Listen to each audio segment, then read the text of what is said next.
Live is on and we are good to go. Good evening. It is 6:31. Members of council are assembled, and when you're ready to begin, sir.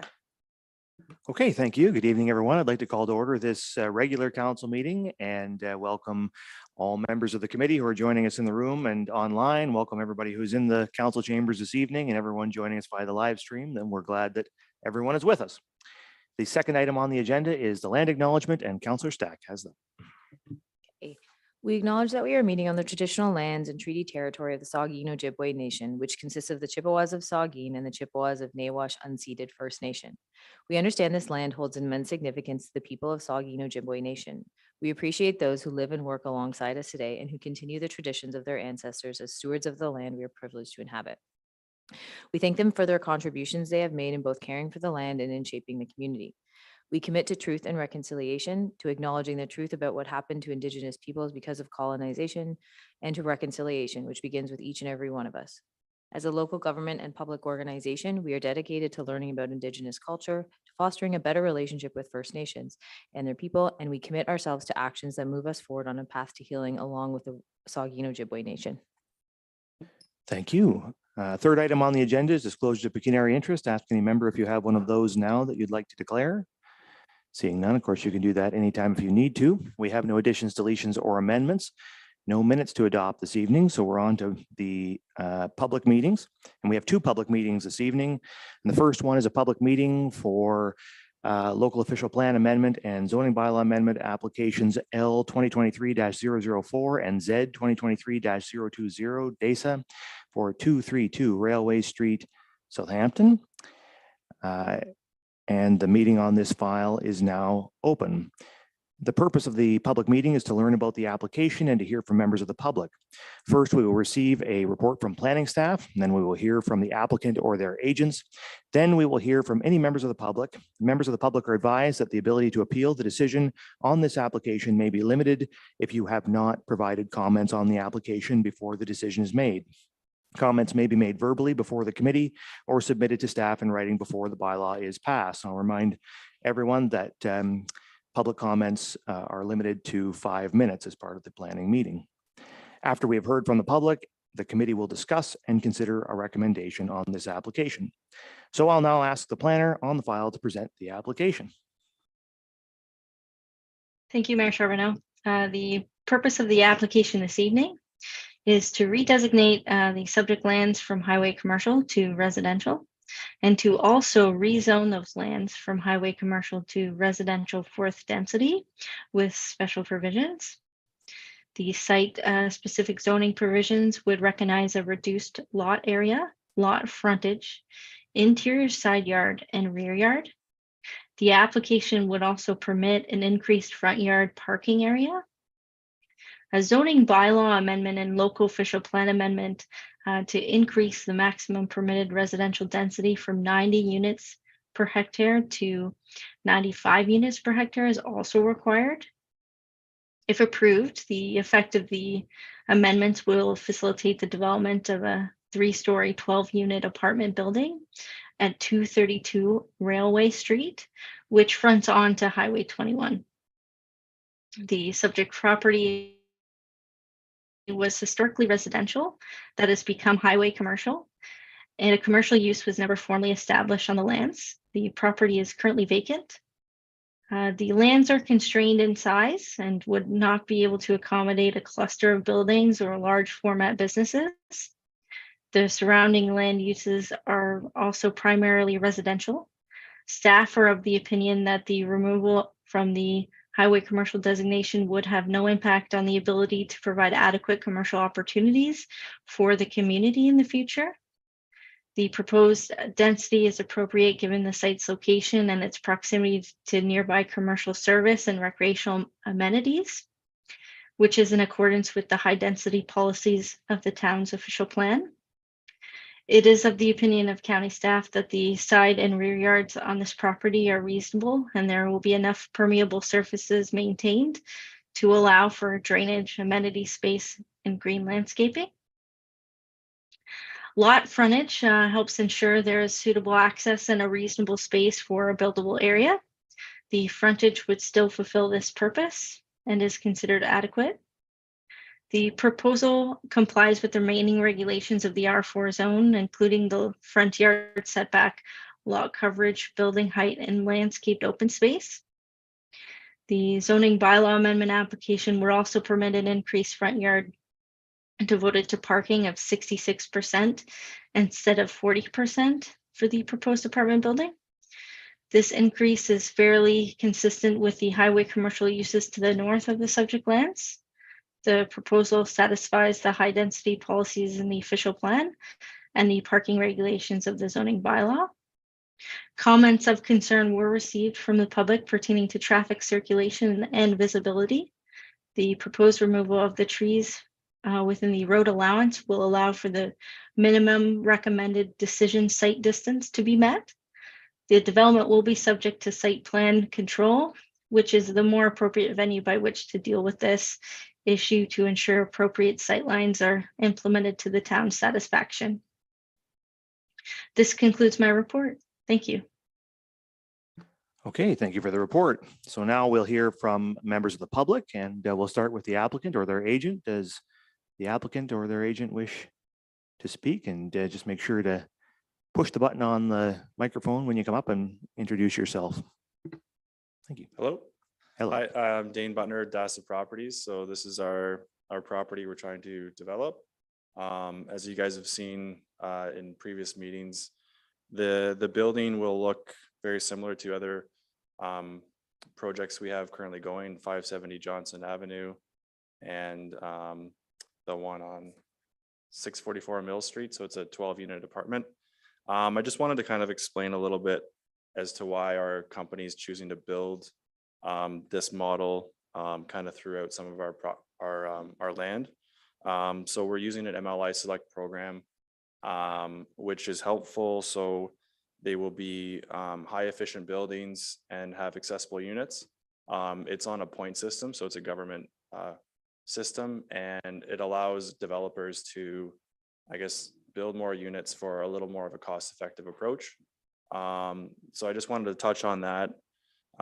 This property we've had for 4 or 5 years, and we've toyed with a lot of other ideas, but this seemed like the perfect fit for it with the apartments next door and then in the rear.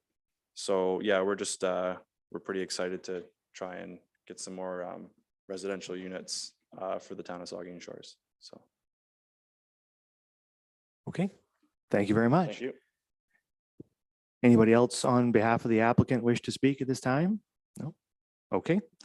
So that moves us on then to members of the public. Are there any members of the public here to speak either in support of the application or with questions, concerns, or objections to the application? Don't see anybody in the room. Are we aware of anybody online who wishes to make comments? There's nobody online, sir. Okay. Are there any written submissions that were not already discussed in the planning report, presentation, or oral submissions that council should hear? No, sir. Okay. All right, so I'll ask then if there are any committee members who have final questions on the application before we close the public meeting to discuss the application. The Deputy Mayor. Thank you, and through you. I had asked a question as to the actual size of the lot, and so I'll just ask it in a public forum to have the size of the lot that we're actually talking about confirmed for us. We have the planner confirm the size of the lot. If I may, through you, Mayor, I can provide the dimensions of the lot for each property boundary, if that's sufficient. Is that what you're looking for, Deputy Mayor? Yes. Yes. All right. So yes, if you could do that, please. The front property boundary is 25 meters. The depth is irregular. So on the right-hand side, which is the shorter side, is 48 meters. The Is that depth, the south side? Is that the south side? Which side is that, south or north? that would be I believe the north side there. And the left side would be, which is the south side, would be 60 meters, which is the longer side. And then the width at the rear is 16 meters. Okay, thank you. Thank you for that. It also is difficult to ascertain the actual other properties in the area. It appears from the county zoning that there's a sliver of land to the north between this property and the property where there's some apartments and where advanced technologies, there's some commercial activity there. Can you confirm, do the lot lines abut each other, or is there some kind of easement or road allowance or something on all three sides of this property? Or is the property lines, do they match up with other distinct and defined properties? Or because the maps I've seen, it looks like there's some slivers of land all the way around this that don't appear to belong to any particular piece of property. Can you confirm what the situation is with the property boundaries surrounding this? If I may, through you, Mayor, there are right of ways across part of that. Just if you could give me a moment, and I will just collect some information here so that I can answer that question more appropriately. Sure. Okay, thank you for that.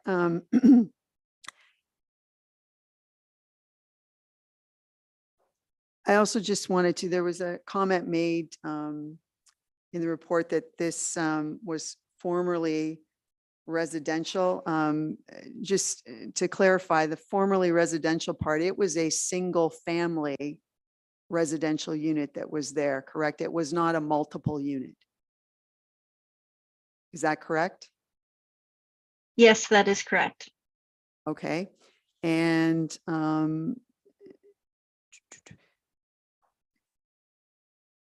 so you've mentioned that the property, the frontage on the highway side is 25 meters. When I looked at the county mapping, and I understand that there's some potential for discrepancy there, it was showing that the frontage on the highway side was 21.34 meters. So I appreciate that clarification. I'll hold my other comments till later. Thank you.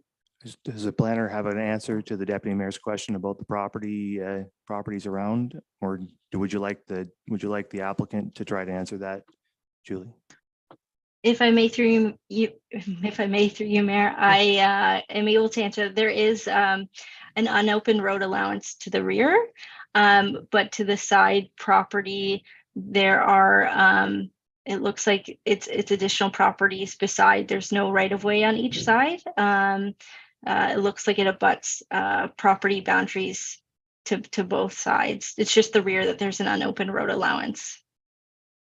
Okay, that seems to answer the question. So thank you very much. And now I see Councillor Halpin.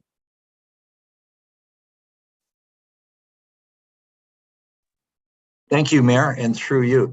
What is the green space of the property as presented to us? What % is green space? Thank you.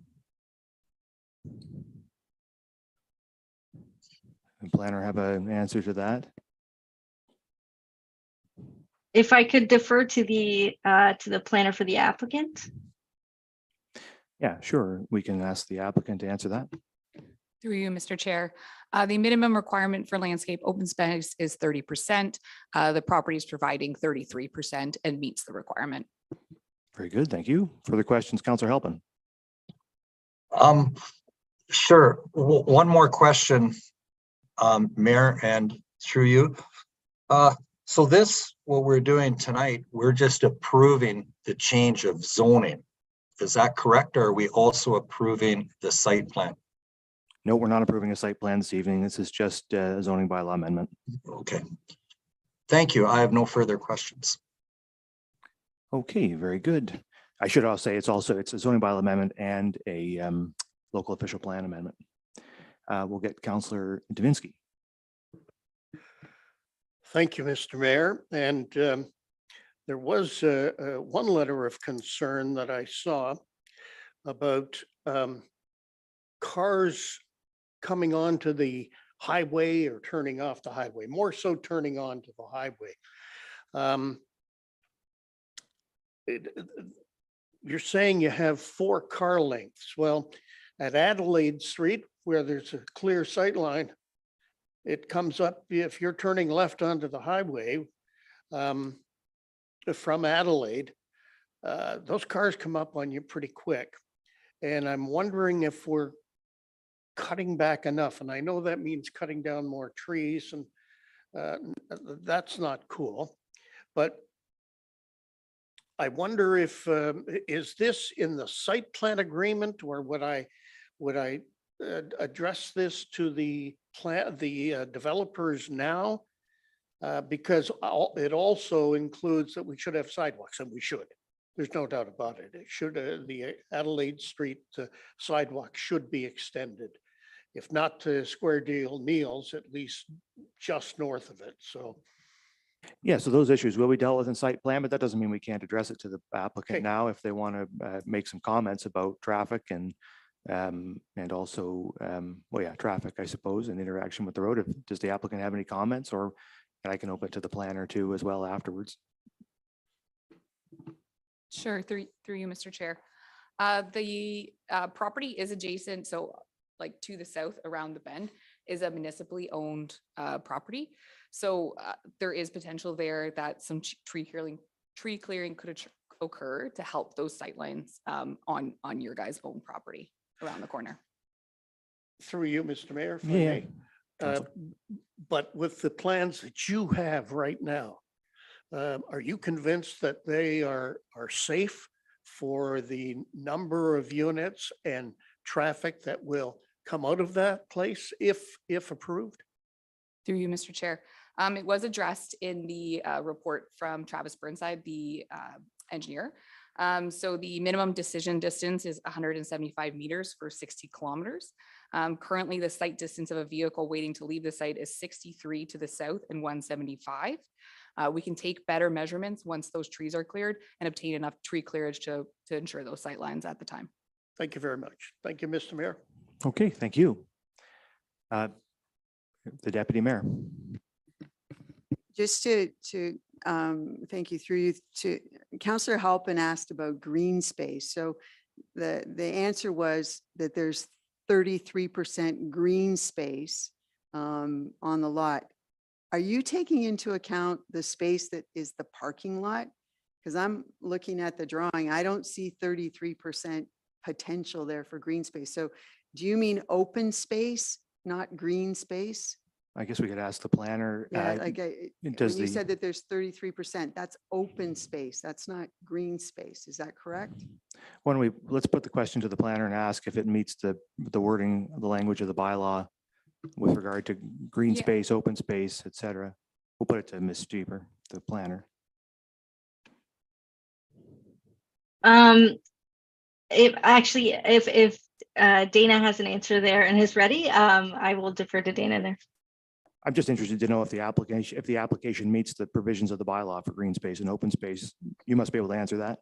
If I may, through you, Mayor, yes, it does meet the requirements of the bylaw. And does the applicant have any comments to add to Sure. that? I just wanted to clarify that green space, you're maybe thinking of green space and landscape open space differently. So we have ran the calculations for landscape open space, which is the majority of the grass on the area, but we haven't, calculated the exact amount of grass. Does that make sense? No. No?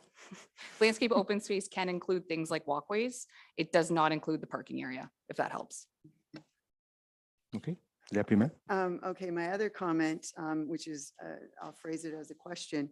So what I heard just recently was that to enable safe access in terms of, and the engineering report you spoke, the traffic engineering report, I don't believe we received that. So, you quoting from a report, we didn't get that, I don't think, anyway.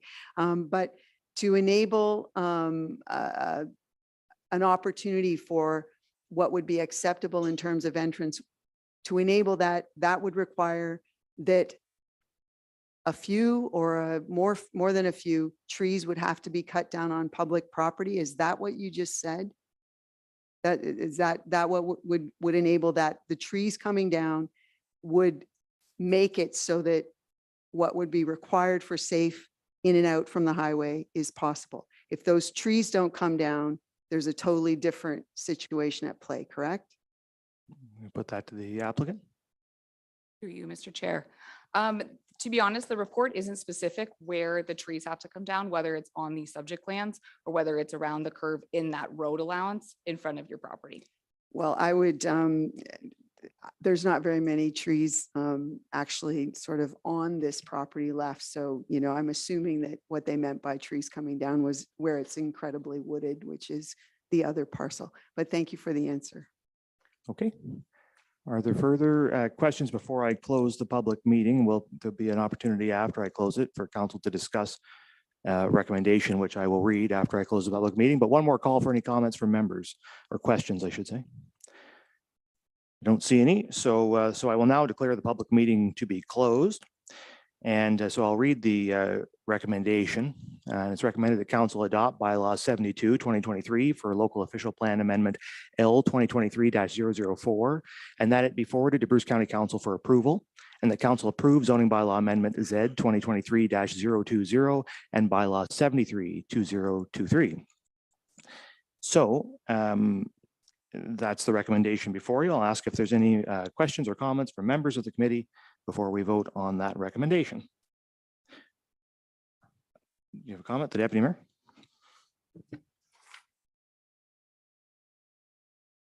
Thank you. And through you, I will not be supporting this recommendation.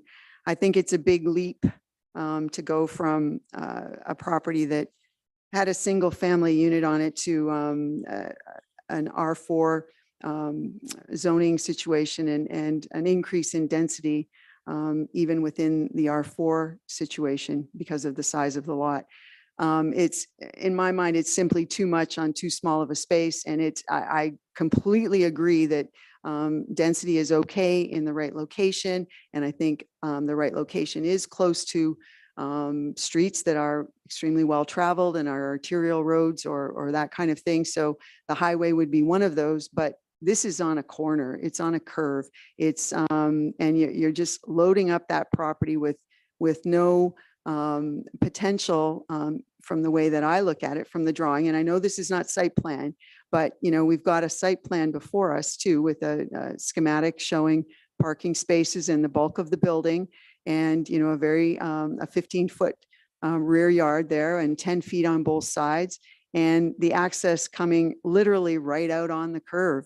And I just, you know, and I do not agree with the idea that trees can be cut down on private or on public property to enable something to be safe on a private lot. The private lot should have to be taking care of itself. And I don't think that we've been shown based on, you know, the drawings that we have anyway, that, you know, there's a safe way access off the highway. I did ask the questions about who owns the land around because, you know, I was curious about that unopened road allowance. It's a weird size though. It's really skinny. So it's not, I don't even think it's a legitimate lane size, but certainly there's a question that I have in my mind about, you know, how could the unopened road allowance be used to have some improvement in something in terms of either amenity space or you know, access in some way. I also, you know, did look up when we didn't have the size of the lot in the application. I looked up on the Bruce County planning maps to see, you know, if I could find out anything. I was really intrigued with the fact that, and it could be an error on the mapping, I get that, but it's showing that this lot, and it only had a frontage number. It had 21.35 as the 34, sorry, as the frontage. There was no depth indicated, and it didn't have an area reference, but it indicated that the taxes paid were $1,082.90. The other parcel, the triangular parcel in the corner, didn't have any frontage or any depth numbers, but it was showing that the taxes were $12,704. And I think that I did get a comment earlier before the meeting started about the weirdness maybe of the way that triangular lot connects to some land on the other side of the highway, which might explain why the taxes were a little bit higher. So, you know, that maybe makes a little more sense to me, but I just think that this is just way too much for the size of that lot in that location, because it doesn't enable any kind of accommodation to at least attempt to deal successfully with the stresses and challenges of where that access comes out to the highway. It was mentioned that it says it somewhere, it was said that the use is, or the way that the lot is laid out is consistent with the highway commercial situation to the north, which is where advanced technology is, and there's some apartments, condos in that location too. I don't think it is consistent, because this is a totally different use. It's, you know, yes, there's some residential, but they've got parking basically on 3 sides of their building, and they have parking underneath the building too. So it's not really consistent with the way that it's laid out. I really am struggling with this. I do like the idea of density along the highway, but you know, we still need to build the kind of community that we think is the kind of place that we want it to be. And I don't think that means cramming stuff into you know, a small space and having an outlet, which in my mind doesn't make the highway any safer there. It makes it more dangerous. And so I will not be supporting this application. Thank you, Mr. Mayor. Yeah, thank you very much. I might make a comment just at this stage. I will take the opposite view of the deputy mayor, and I think that you know, it's important to remember that this piece of property is currently zoned highway commercial. So without any zoning change at all, somebody could go build a mini mall in this location with a lot more turns in and off that highway than will happen with a residential property, potentially a lot more, depending on how popular a business you build there. And that could happen today. So what we're actually talking about is something that accomplishes 2 things. I think it will likely be safer for that corner than what could be built there today, because there'll just be less people turning in and out into a mall or some commercial operation. And it also helps us to achieve an important goal, which is to build more high density housing. And I think along the highway commercial corridor, if you can't build high density housing along the highway commercial corridor, there's really nowhere you can build it. I mean, that's the place to build these high densities, right next to a high density housing unit, which has some commercial in it as well. So I think this is just really the ideal location for these kinds of things. The municipality has identified this as a location where a piece of property where development could occur for a very long time. I'm not sure when the highway commercial zoning was put in place on this piece of property, but it's been that way for a long time. So through several public processes over time, we have said this is a place where you should be able to develop something pretty intensive. And we're talking about stepping back the intensity a little bit here, going from highway commercial to residential, and building something that we badly need. So I think it's a good development. I'll support it, and I am hopeful council will as well. So we'll go to Councillor Davinsky and then Halpin. Sorry, Mayor Charbonneau, if I may just provide a point of clarity, Oh, sure. that would greatly be appreciated. Yeah, the plan. Sure. Just to provide some comment there, if council doesn't agree, there is always an opportunity to defer as well. And in regards to the measurements, our GIS system is approximate. The applicant has confirmed measurements with their application, so that's probably where there's some differences. Yeah, okay. I think the deputy mayor alluded to that being a possible issue. So, but thank you for that clarity. So we'll go to, what did I say, Halpin and then Davinsky, or Davinsky and then Halpin. Sorry, Davinsky and then Halpin. Thank you very much, Mr. Mayor. I will be supporting this recommendation tonight, just to keep the process moving along. But if it came back like a vote to go ahead with it, I'd have real safety concerns on Albert Street. I think maybe that should be revisited by the developers, maybe in cohort with the municipal. But there are some safety issues there, and we have clear, again, I go to Adelaide Street, you can see everything. There are no trees in the way and you still get caught because of the cars racing along there. Shouldn't be, but they are. So I will support this just to move it along, but if it comes back and we don't have a satisfactory safety plan, then I'll have to reconsider my situation, but not at this point. Okay, thank you. And Councillor Halpin. Thank you, Mayor, and through you, Mayor. Mayor, you stole my line that I like to use. If we can't put it there, where can we? If we can't put an apartment building beside another apartment building on a main thoroughfare, where can we put it? I think that it's a good use for the land and I can support it. With all these things, I am going to be a stickler on that 30% green space. I also would like to be pushing for these buildings to reflect the character of the neighborhood a bit more. So, but I can lend my support to this. We need the density. We need rental units. It's beside another apartment building. It's on a commercial core road. To me, it's a no-brainer. Thank you, Mayor. Okay, thank you. Further comments? I don't see any. So you've heard the recommendation and then I'll ask all in favor. Oh, sorry, I need a mover and seconder. Sorry, mover and seconder for the recommendation. My apologies. So I'll get Stack and Davinsky, and then I'll ask all in favor. And opposed? That's carried. Thank you very much. Okay, so now we're on to our next planning report. And just give me half a second to get back to the right page so I can see it.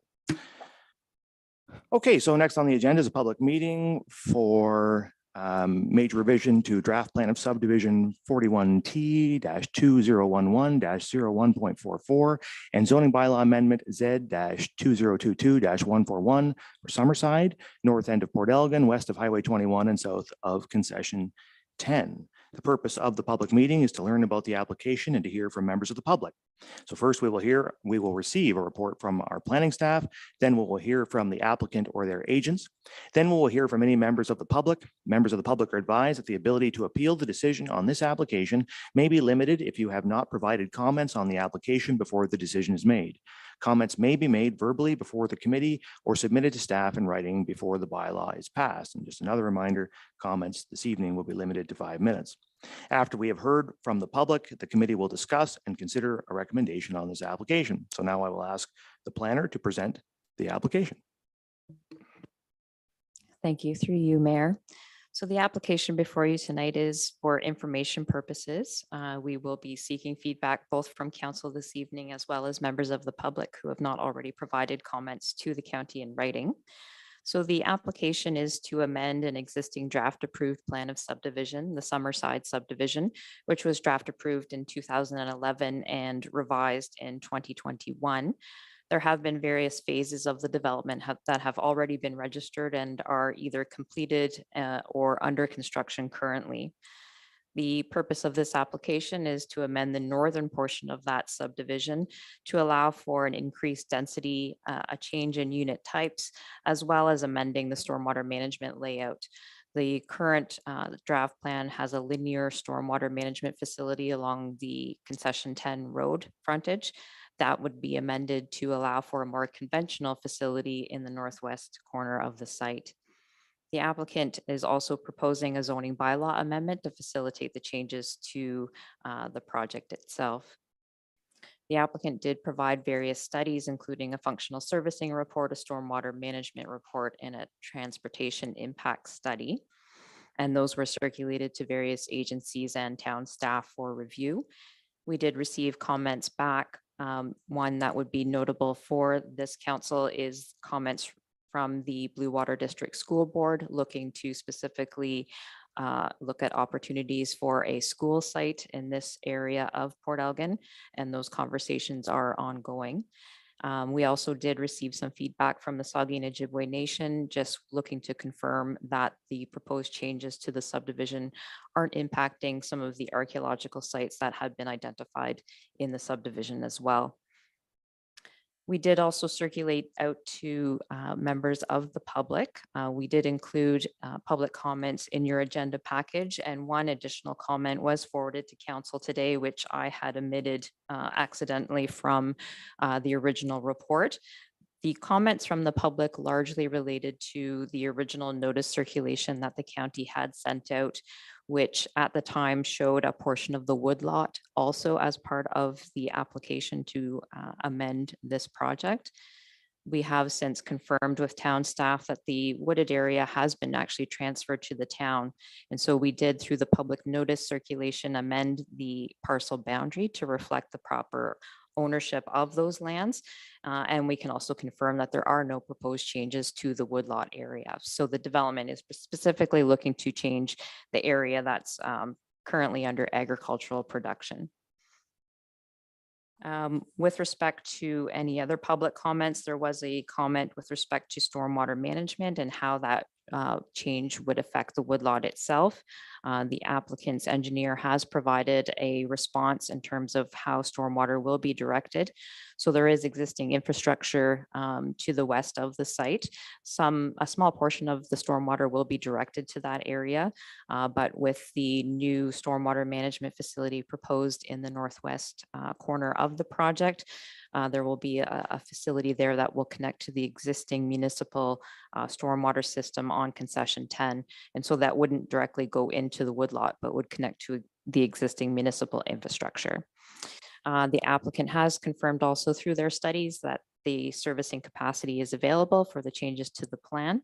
And that concludes my presentation. I'm available for any questions. Okay, thank you. So we'll now hear from members of the public, beginning with the applicant or agent. Is the applicant, I see the one of the members of the applicant's group are in the room. Do you have any comments? See? Always online. All right. Okay, I see you online there. So we'll ask you to introduce yourself and give us your comments. Good evening, Mr. Mayor. Dave Aston with MHBC Planning, and I was going to introduce Brad Pride, but I'm guessing he's the person that was in the room, so he is Yes, here that's as right. well. Just want to thank Ms. Smith for her presentation and report. Very thorough and really addressed all the major comments that have been received. I just wanted to point out a couple of things, as well as in addition to taking a look at the servicing capacities, the background work included taking a look at traffic. So a traffic report was also prepared in support of the modification and the additional units that are proposed. And that report concluded that there was no improvements required to the road network in support of the modification. And with regard to the increase in units, I just also want to point out, and this is covered very well in the report, that what's being proposed still continues to meet the density targets and requirements associated with the county and town official plan, and also continues to provide for opportunity for different mix of housing types within the plan of subdivision. You'll see that some of the requests relate to proposing a smaller unit type or lot size, which will add some additional mix of housing opportunity within the lands, while at the same time provide lot size and lot frontage that is still fairly significant to permit a 2-car garage. So it will have again, add to some of the additional housing type within the area. And as mentioned with regard to the school board, we do have discussions underway. There was a discussion this afternoon.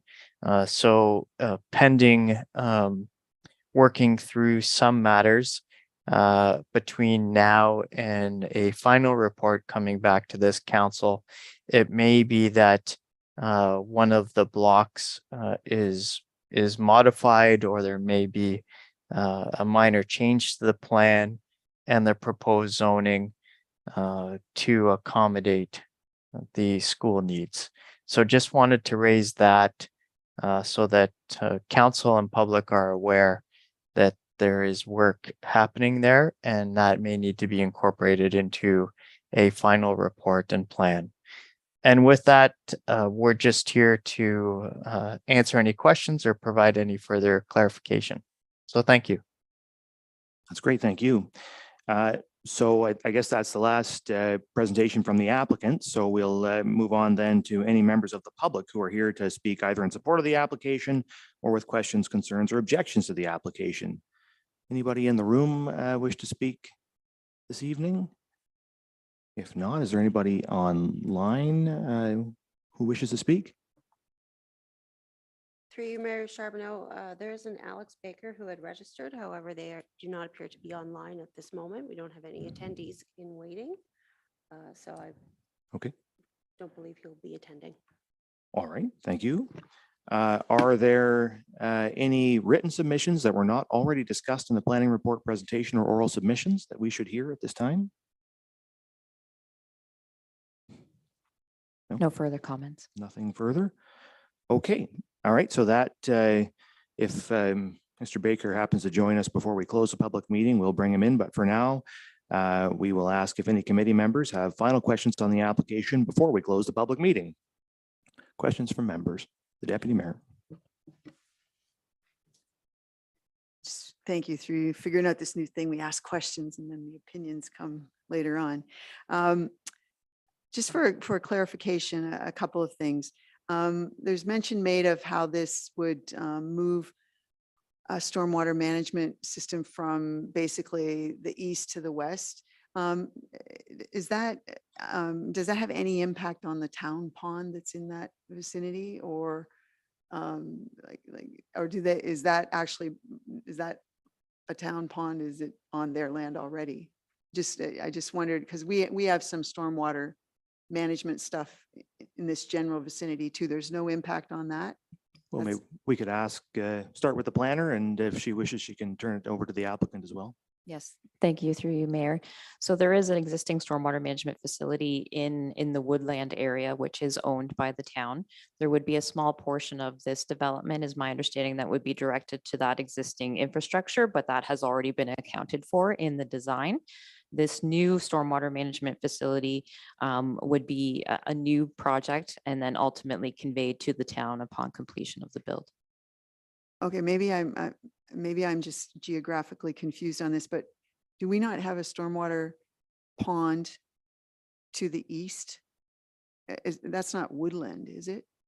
No, we have a stormwater management pond to the east of this property. I don't know, But it's not impacted by any of this. It's still going to be there. see what the planner has to say. My understanding is that facility you're speaking of is next to the grocery store or in that vicinity? It's behind the daycare center. Yeah. Yes, I don't think there is any impacts to that, Okay. but maybe Mr. Assen would have any further comment on that. Do you have a comment, the applicant?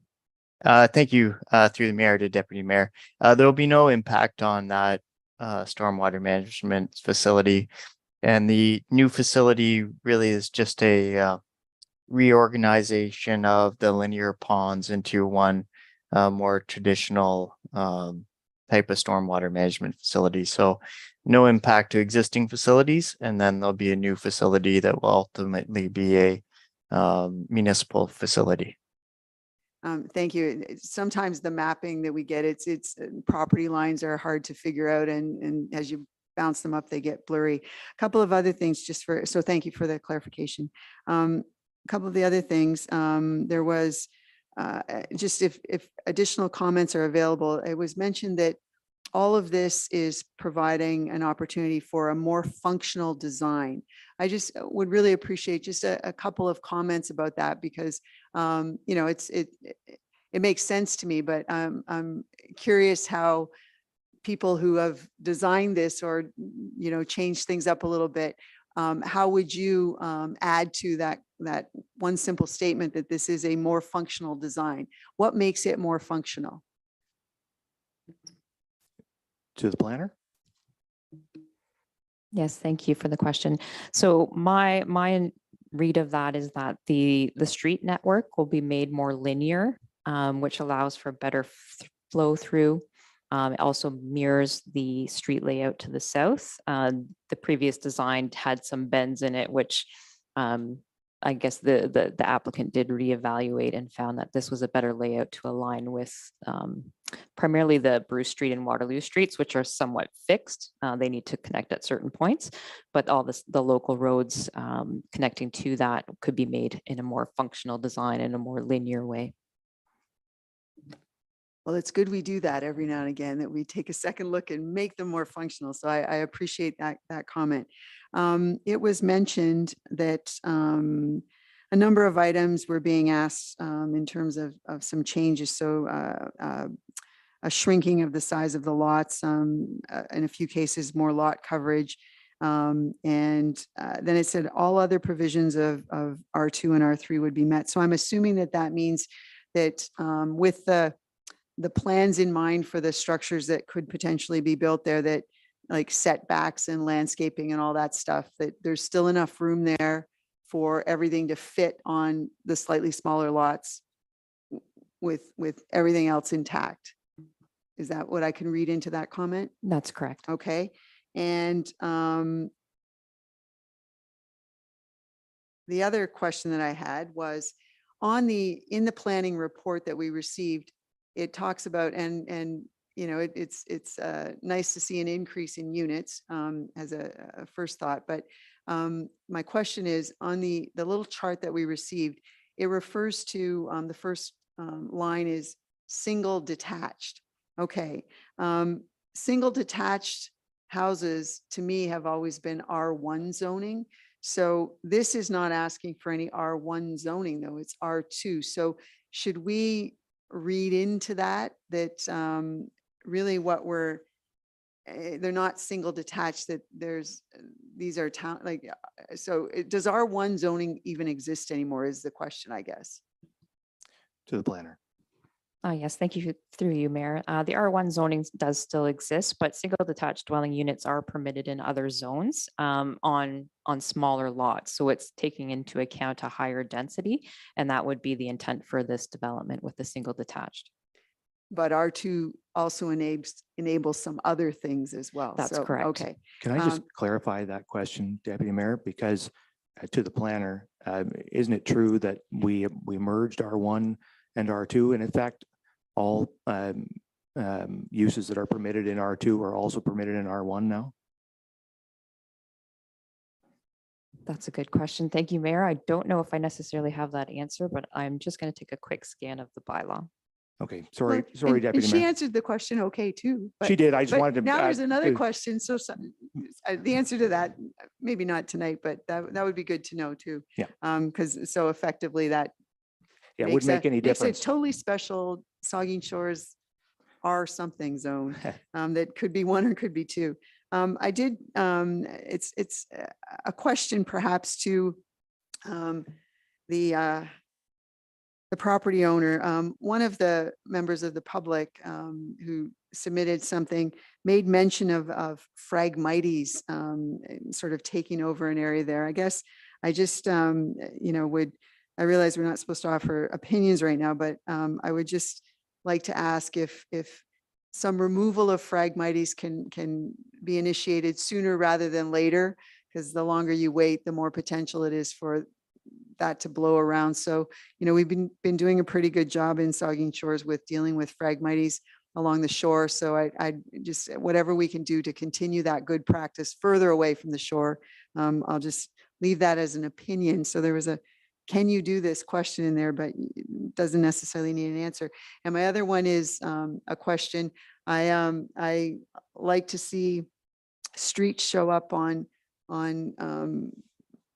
planning or on mapping that we receive, that they're just labeled as, I think, Street 8, Street 9. They've got numbers on them. I really hope that soon we get to discussing at council a very responsible street naming policy. So I would just encourage that, you know, as that sort of flows through, that there are some members of council who are really interested in getting names on streets that have some connection to the community in ways that reflect you know, something that's real and not that they're not vanity names. So I'm not accusing anybody of doing that in the Summerside development, but because you haven't, you got lots of names in there that there's a story behind them. But I'm looking at a few. There's some potential here for some good street names. So those were my questions. Thank you very much, Mr. Mayor. Sure, thank you. Are there further questions from members? Yeah, Councillor Halpin. Thank you, Mayor, and through you. I noticed on the plan, it said there's some lands that are being rezoned from EP to R2. Whether that be the planner or the developer, could someone explain that, please? We can start with the planner and she can refer it if she'd like. Yes, through you, Mr. Mayor. So there is a small portion of EP lands that extends onto what we would refer to as the tableland or the developable area. That was from my understanding, a carryover. Though I did do a site visit noting that the site is primarily in crop at this point in time. I don't know if Mr. Aston has further insight in terms of the background of that EP, but I'll defer to him at this point. Through Mr. Mayor, to Councillor, the EP area did relate to some vegetated area back in 2011 when the plan was first approved and zoned, and that area has since undergone quite a change in vegetation based on various kind of natural reasons, and has been farmed more recently. So that's been picked up as part of the change proposed at this point in time. So the EP reflected kind of an historic situation some time ago that has evolved over time. Okay, and through you, Mayor, I have a couple. Hey, Brad, or Councillor Halpin, Mr. Pride would like to speak to that. So maybe Brad, if you come up here and make sure to introduce yourself. Yeah, it's Thank you. Brad Pride. Just one quick question on or answer on that. I think it was in September of 2021 when we had that major windstorm that came through the north end of Port Elgin. That vegetated area, wooded area, virtually got destroyed. There's a lot of ash trees in it there and other type of vegetation that got just mowed right down. So we went through the process of getting it cleaned up and turning it into agricultural. Okay, thank you. Sorry, Councillor Halpin. Thank you, Mayor, and through you. A question about the stormwater management. The stormwater management that we have to the east of this area is a wet stormwater pond. Will this one be a wet or a dry stormwater pond? Based on my understanding, and if Brad is still there, he has more of an engineering background, but my understanding is it will be a wet pond design. Okay, thank you. Mr. Pride seems to confirm that. Okay. My next question is there's a green, you have a space there, open space is what would be the purpose of that open space? Is that future parkland and how much parkland is being designated out of this proposed development? Thank you. Through Mr. Mayor, the open space relates to, I guess, a couple components. One is the stormwater management pond. So that will be zoned open space. Part of the linear pond before was zoned open space. So the additional green is kind of the addition for the new pond. The other kind of more linear, there's a connection to a cul-de-sac that is allows for the water to find its way into the storm pond, and the other is a potential walkway connection. And then along the what I'd call the most westerly block limit, that's just reflecting the draft plan approval and the open space area. So making sure that that open space appropriately picks up the lands within that block. So it was cleaning up a little bit in some regard to just the changes associated with the plan. And with this portion, there's no parkland dedication required in this plan. It's covered off through previous parkland condition requirements. Maybe we could just ask the planner to speak to the parkland requirements and how they've been met more broadly. Yes, thank you, Mr. Mayor. So further to Mr. Austin's comments, that is correct. Through the earlier phases of the project, so phases 1 through 10, there was a parkland condition, and there is still on the remaining draft approved lands a parkland dedication condition that was addressed through the earlier registered phases through conveyance of lands to the municipality. Okay, Councillor Halpin. Thank you, Mayor, and through you. So, so that whole development there that's in the Beaner land, the only park in it is going to be the park that, the new park that was just opened, the Summerside Park. Is that correct? And of course, the 80 hectares of woodland behind it, right? And, Which yeah. have all been conveyed to the town. Correct. Anything for maybe Mr. Pride would like to add something to that? Some of the additional parkland are those linear trails that go from east to west that connect the highway area, Highway 21 area back to the wooded area. So that was part of the dedication also. Thanks for that. Anything further, Councillor Halpin? No, thank you very much. And thank you for everyone for answering those questions. Thank you. Thank you. Are there further questions from members? The Deputy Mayor. Just a question. I can see that this is right out to concession 10. Is this the last little piece of the development to kind of come to fruition in terms of, you know, what you're actually going to put in place? We had an application a little earlier today through the Committee of Adjustment related to another parcel, which is kind of in this area too, but does this kind of finish off the whole project? The planner? Yes, that is correct. This would be finishing out or amending what is already draft approved. So this would take it to the settlement area boundary at concession 10. Okay. Anything further? Don't see anything, and the gentleman who we were waiting for hasn't shown up. Just confirm that.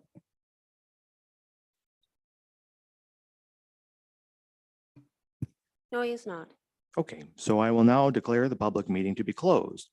And we do have a recommendation, which I will just read before we take discussion. It's recommended that council receive the major revision to draft plan of subdivision 41T 2011 01.44 and zoning bylaw amendment Z 2022-141 by Lord Elgin Estates Developments Limited report for information. So comments from the committee, from council, I should say, before we take the vote on that. The Deputy Mayor. Just to make sure, so for information, then it goes from here to Bruce County Planning for a decision, or to Bruce County Council for a decision? Or do we see it again for a decision? It'll come back here. So we are receiving the public comments tonight for information, and then our staff, planning staff, will take it away and come back to us with a final recommendation, which will then need to go on to Bruce County Council if we approve it here. Okay, I just, my comment is that has, you know, the little bit still gets built out. I think you've only missed maybe one, potentially two kinds of housing situations. So, you know, maybe in your next project, you can get maybe a cooperative unit in there or something. Because I think, you know, with over time, you know, the planning for the subdivision has adjusted. And so lots of new styles are in there and new ways of looking at it. So I really like that about the way that the whole thing is unfolded in phases. I will just repeat my comment about the street naming though, and that we have a chance to have legacy street names created. So please choose wisely. Thank you. Thank you. Are there further comments from members? I have two comments. One comment, I'm very encouraged to hear about the conversations that the applicant is having with the Blue Water District School Board. Really encourage the applicant working with us and the board to come to some sort of agreement there and find some institutional opportunity here to do that development there. We're putting an awful lot of residents into the northwestern part of Port Elgin, a lot of young families, and we're hearing really loudly now from the board that they need a new school. We're just running out of options for land to do that on. So that's a really critical thing for the community to find some land for them there. So I'm really heartened to hear that you're having positive conversations, and I'm hopeful when you do come back, you'll come back with some institutional lands in here or whatever the appropriate zoning is to accommodate that. And the other thing that's interesting about this that I like is the change to that R4 zone to the west and moving the R4 all to the closer to the highway and having the lower densities away from the highway. I think that makes more sense. It's as kind of as you look at it now, having that R4 stuck right at the back is strange. And I think having R4 the highest densities closest to the highway, closest to those highway commercial amenities, and then stepping back your density away is sort of the traditional sensible way to plan these subdivisions. So I think that's a really good change. But also, and important to be clear, another really good change is the increase in densities across the whole subdivision, which is what we badly need. And these, we have a lot of land left to develop in our settlement areas, but we need to develop them more intensively so we don't have to sprawl out further and further into the farmlands surrounding the community, into the forested lands. And so I think the responsible thing, the right thing to do in this day and age is to develop these lands that are left more intensively so that we can delay as long as possible trampling out onto as yet disturbed lands. So I think this is a good change, and it's got an awful lot more high density. I flashed away from the planning report, so I'm not going to see, I don't have the numbers right in front of me. There's a chart there that shows, well, there it is there, going from 357 approved apartments up to as much as 827 approved apartments, more than doubling the number of apartments to be constructed as in this subdivision, which is outstanding, which is really exceptional, because we need those apartments critically. And so this is a good positive change of the type that I certainly like to see to these developments. So a lot of good changes here, and I strongly support what's proposed here, with the caveat that I'm keen to see it come back a little different with some space for the schools. But anyway, those are my comments. If there's nothing further, then you've heard the recommendation, and I'll ask all in favor. I'll move in seconder. Can I get a mover and seconder? I always think of recommendations, don't need them. The Deputy Mayor, Councillor Davinsky, all in favor? That's carried. Thank you. Okay. So I'll just get back to my agenda here, and then we'll move on. So we have no close to public, no business arising, obviously, no report of the committee of the whole. So we're on to reports of municipal officers and committees. And the first is a report about the Cedar Creek Townhouses site plan and the Director of Development Services. Thank you, Mr. Mayor. This report summarizes the site plan application for the Cedar Creek Townhouses, which would consist of 25 townhouse unit development along Peel Street, and is associated with the larger Southampton Landing subdivision. Some design aspects of the site plan of note are that from a landscaping standpoint, the proposal is retaining some trees where possible, and the new plantings are designed to help buffer the development along Peel Street and beautify the entrance. And they're setting out a mix of deciduous trees and coniferous trees for diversity. The building facades are designed to fit well with the area. The one aspect of it that's noted here is that the garages don't dominate the facade and are set to align with the front facade, which is desirable in this context. And then from a connectivity standpoint, this makes connections by enhancing trails. There's a connection to the adjacent park, and the town also intends to collect for future sidewalk along Peel Street. So with this in place, we're moving in the direction of working with the applicant on the agreement. But before we do that, we have it here for information or for comments from council, which we would take into account as part of the staff approval process in the site plan. Yeah, and thanks for that, Mark. And just for clarity, because these things are still relatively new, the final approval authority for these site plans is held by the Chief Administrative Officer. So what we're doing here this evening is just providing feedback to staff so that they can consider our feedback as they work toward final approval. So I'll read the resolution, which is the council received the Cedar Creek Townhouses Site Plan Report for information. Is there a mover and seconder? Moved by the Deputy Mayor, seconded by Councillor Davinsky. Discussion, the Deputy Mayor. I obviously left my mic on. Thank you, through you. Well, as feedback to take back,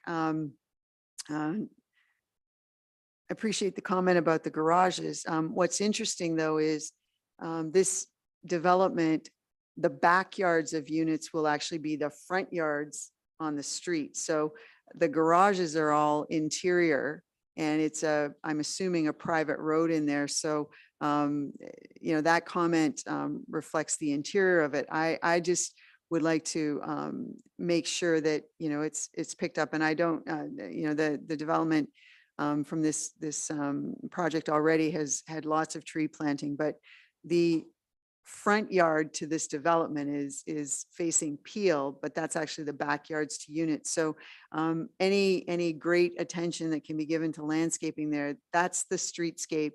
That is the streetscape the community owns.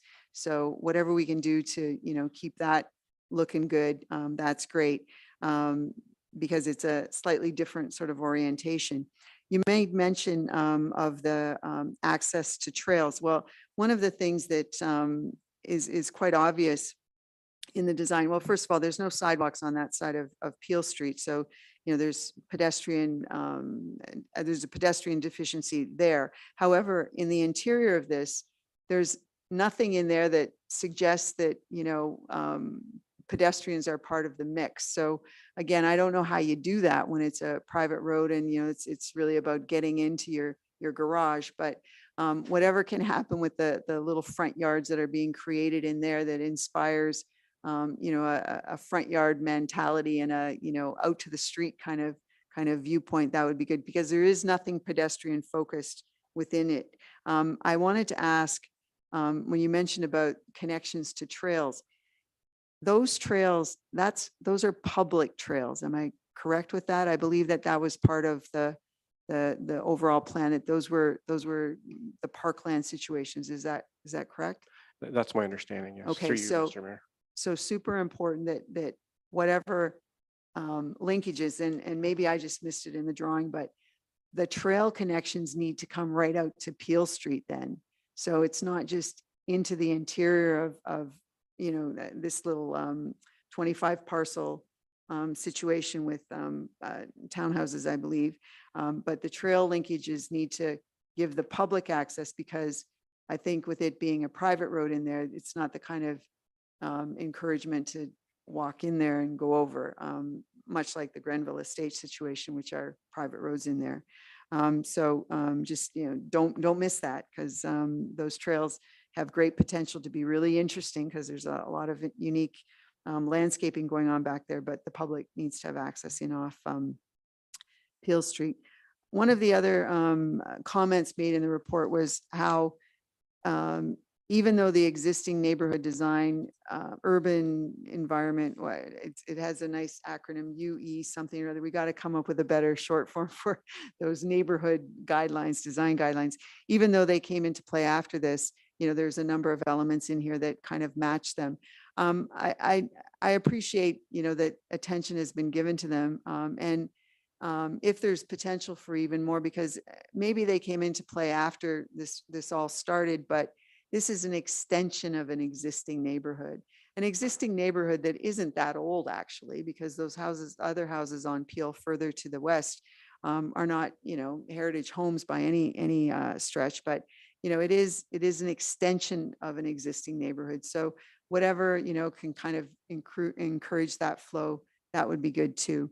I do notice that in some of the other properties that have been built within this subdivision plan, that parking has spilled out because of the way that the garage and the driveways have been built, and the parking is spilled out right over sidewalks. So, I'm sure that they're thinking about that, because I'm pretty sure they're aware of the challenges that they've had with some of the parking on McNabb Street over on the other side, with garages and driveway situations not appropriately taking into account the number of cars associated with the units. So I just like to flag that, because it is interior, and it won't be seen from the street, and it'll be their own situation in there, but there is no pedestrian focus in there already. So whatever we can do to keep a little space in there for people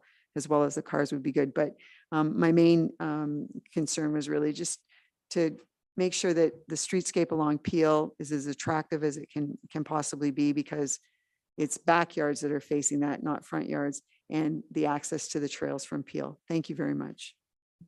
Yeah, thank you. Are there further comments from any members on this one?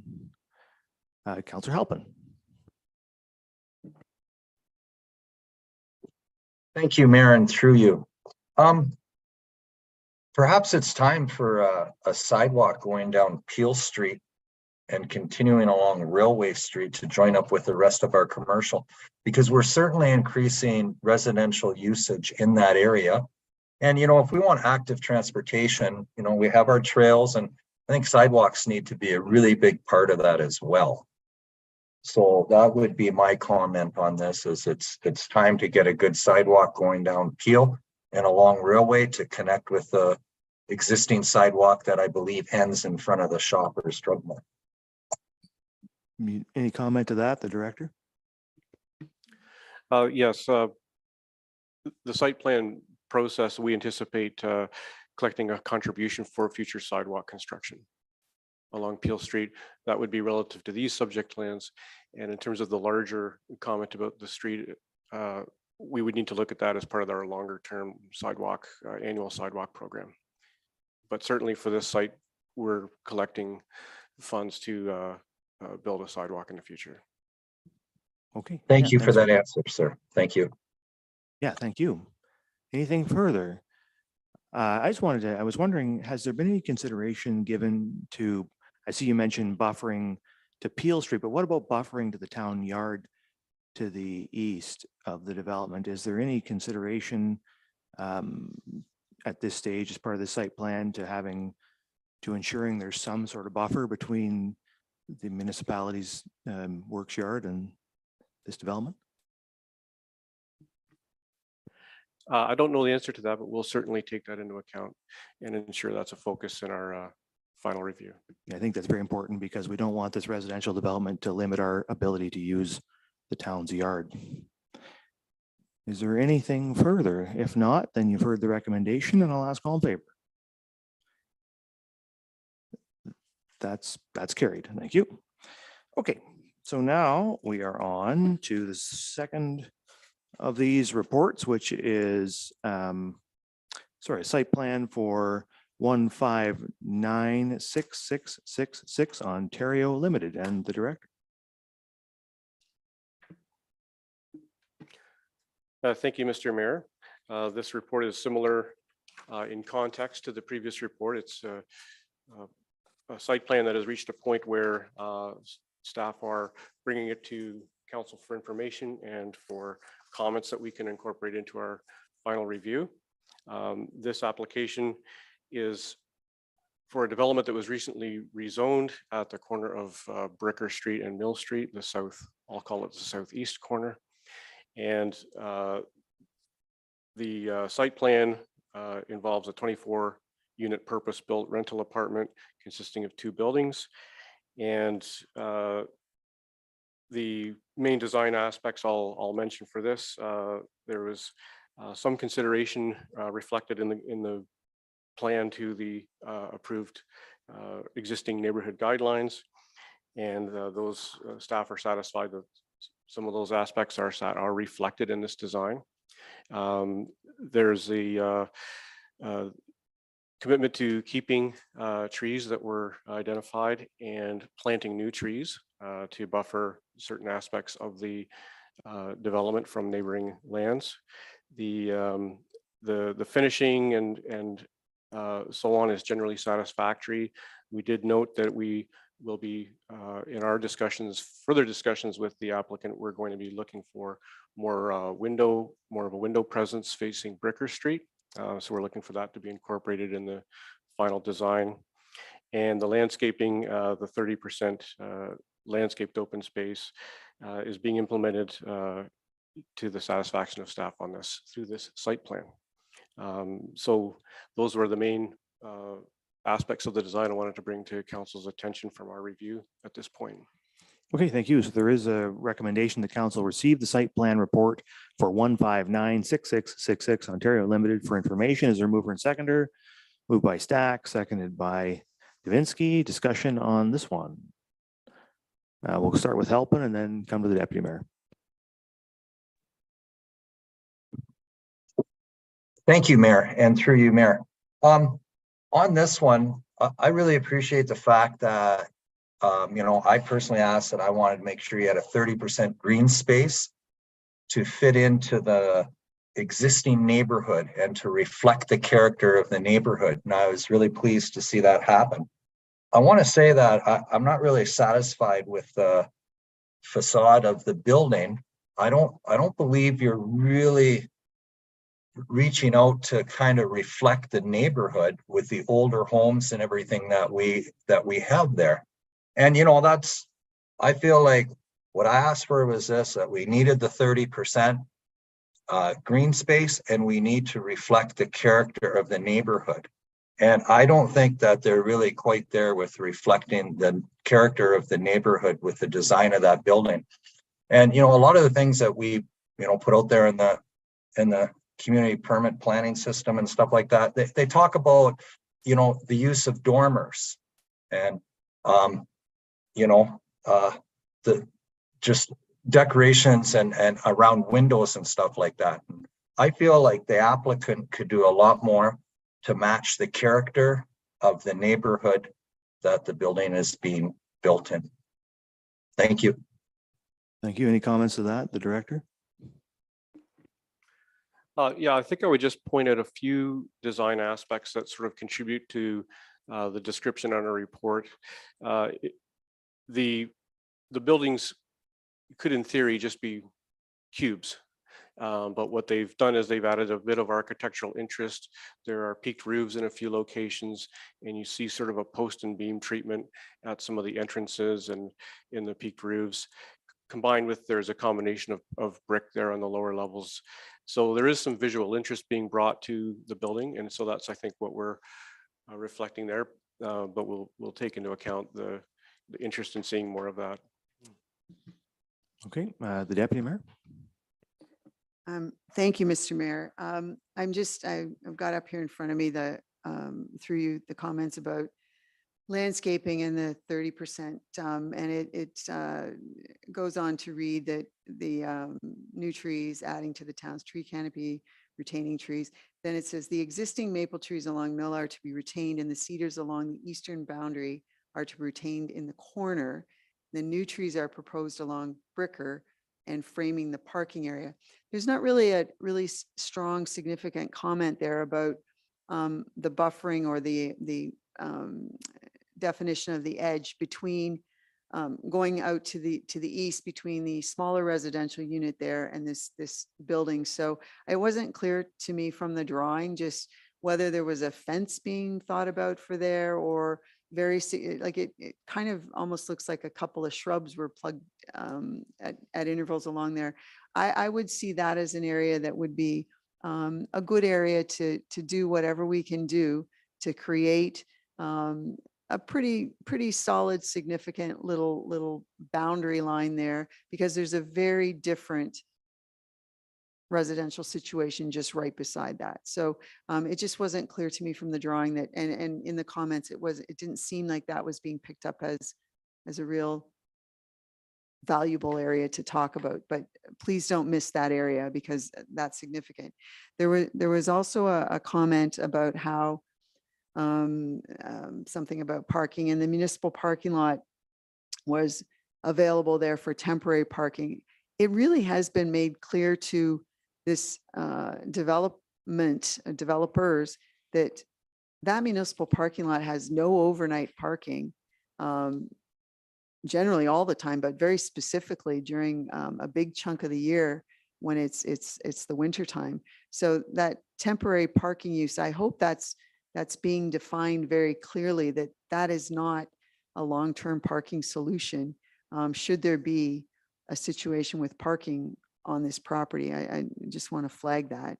I wanted to ask though, is there any improvements to the laneway situation coming off Bricker that would feed into the parking in between the two buildings? Is the developer doing any improvements in that area on basically public property that fits in with this, or are we going to do some improvements there to make that laneway a little bit better for, sort of regular use instead of just every now and again use? The director.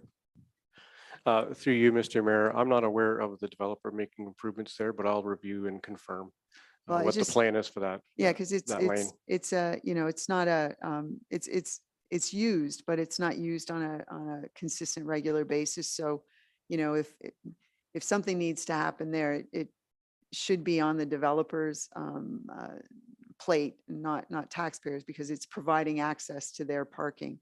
I did want to, though, very specifically make note of something that in our April 17th report, where I think we first saw this, there's a very specific mention in the minutes that say staff confirmed that these units were for rental purposes. So I appreciate you said tonight that they were purpose-built, that they will be purpose-built rental apartments.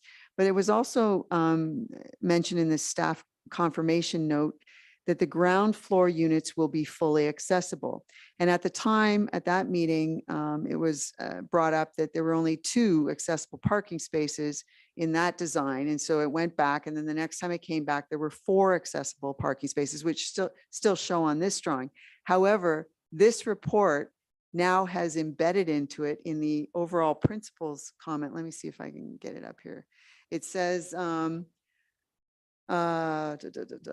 through the site plan, the development, includes 2 accessible units, complementary built heritage features of the neighborhood, and additional ways of addressing climate readiness and safety. We're back to 2 accessible units. I thought it was 4. So I'm finding that a little bit of a conflict with the process so far. I don't know if there's an answer to that, but we originally staff confirmed that all of the ground floor units would be fully accessible, and there were 4 of them, which is what drove the addition of 2 accessible parking spaces. But now it seems that there's only 2 accessible units, fully accessible units being constructed. And it was further defined at the last meeting where this was that, even if they're built, they don't necessarily have to be rented as accessible units. But I still thought we were getting 4 purpose-built rental units that were being built as fully accessible units. Is that not the case anymore? Director. Yeah, through you, Mr. Mayor, I don't have that detail, but we'll certainly ensure that the site plan approval is aligned with the approvals that have happened to date. Thank you very much. I do appreciate that.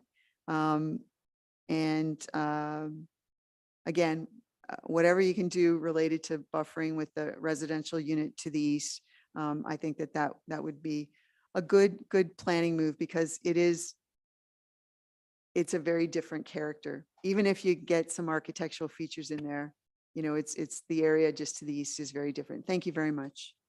Okay, thank you. Further comments, Councillor Stack. Thanks. Just to piggyback on some of the other comments about the look of the buildings. Obviously, I'm a big proponent of this structure. As I indicated at the initial passing, when we initially raised it at council, The only thing I would suggest maybe for consideration is the color scheme. So I hear the comment on the dormers, but those buildings are very similar to every other building we have of this nature. So just, I think there was some concern, particularly around some of the bricked homes in the area. There's that yellow bricked home. There's the church that's nearby that kind of carries through that yellow bricking. So even if we can have some consideration of the color scheme, I think that the gray brown color scheme is probably not aligned with the rest of the character of the neighborhood. So to the extent we can carry that consideration forward, I would appreciate it, at least for consideration. Okay, duly noted. Further comments from members? Seeing none, we've heard the recommendation, so I'll ask all in favor. That's carried. Thank you. Okay, so now we're on to number 3, which is the model home agreement with Launch Property Group and the director.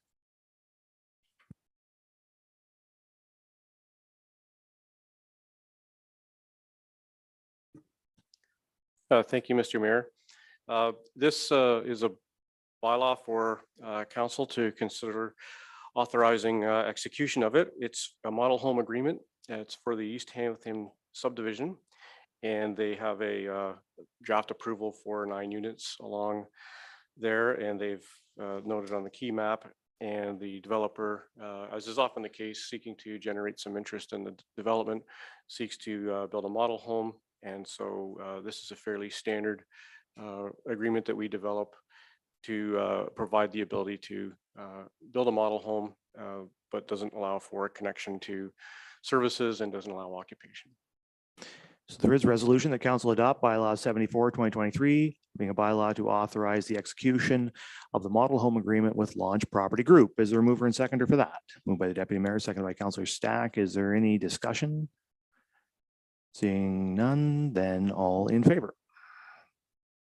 That's carried. Thank you. All right, so then we're on to the final report, which is town comments on the proposed Bruce County development charges and the director. Thank you, Mr. Mayor. We're fortunate this evening to be joined by County Treasurer Edward Henley, who has come to provide us with an overview of the proposed county DC bylaw, and he has a slide deck queued up, which I believe is being prepared for Edward to go through with council. After Edward makes his remarks, we'll create some time for questions for him, and then I'll briefly go through the staff comment, if that sounds good. Yep, just push the button there. Nice shirt, Edward, by the way. You really know how to dress, eh? Thank you, Mayor Charbonneau, council members and staff for allowing me to do this presentation. There are 2 presentations that are on the agenda, plus the background study. The background study is posted on our website. If you Google Bruce County development charges, it'll list all of the meetings that have been held and the presentations and videos.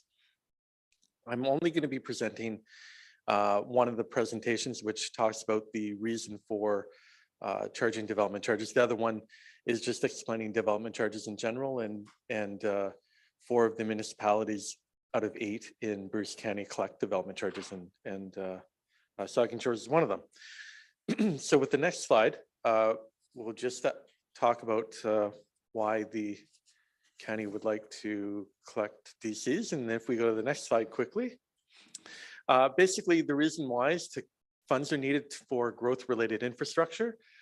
Service levels will decrease without growth-related improvements. The county does not currently have the funds to pay for the replacement of existing infrastructure, and has had to institute larger tax increases just to deal with that. To address that existing infrastructure and the lack of funding for that, because funds weren't saved previous years, the county has instituted a 2.1% annual capital infrastructure renewal levy each year, growing each year by 2.1% for the next 15 years. Now that's just for existing infrastructure. Now there's still a shortfall that needs to be addressed, because in 15 years, the county will be spending the amount that it needs to spend annually. But that means for the next 14 years or so, it will be underspending.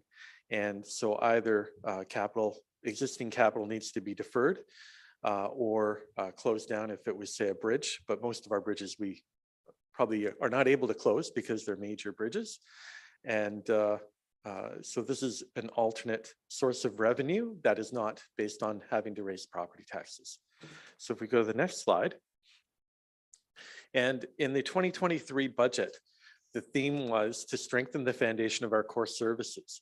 And 3 of the 4 aspects touch on the collecting of development charges. That would be fiscal sustainability, being resilient to change, and building reserves. And so if we go to the next slide, what we're going to do is show you how we're addressing meeting the existing infrastructure that we need to replace. So the cost of the existing infrastructure, ideally, if you look at the left side of the chart, in 2022, we should have been spending about $30 million each year, either spending it or setting it aside into reserve, because the cost will go up and down each year depending on what major infrastructure is needed that year.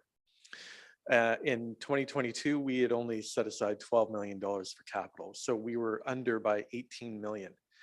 And an example of that was the existing replacement of the bridge in Paisley. We didn't have any money saved up for that. And so we're trying to gather the money over a few years. And then, of course, we have the Durham Street Bridge in Walkerton, which is coming up, and that's another 10 million, not including any temporary bridges or anything like that. So that's an example. The red part is the amount that we do not have funding for. We haven't identified it. We need to either defer, replace the repair or replacement, close or remove the infrastructure, or borrow or increase taxes even more beyond that 2.1%. Now that is our existing infrastructure. That is not our new infrastructure that we have to address due to growth.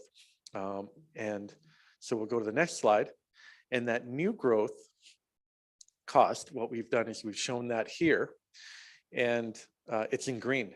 So if we don't have sufficient funds for the red part, we definitely don't have it for the green as well. So what we want to do is make sure that at least we don't have to address the green part with increasing taxes, and do that by collecting DCs. So essentially, the existing residents have already bought into the infrastructure for the ambulance services, the major roadways, the county roads, and other infrastructure.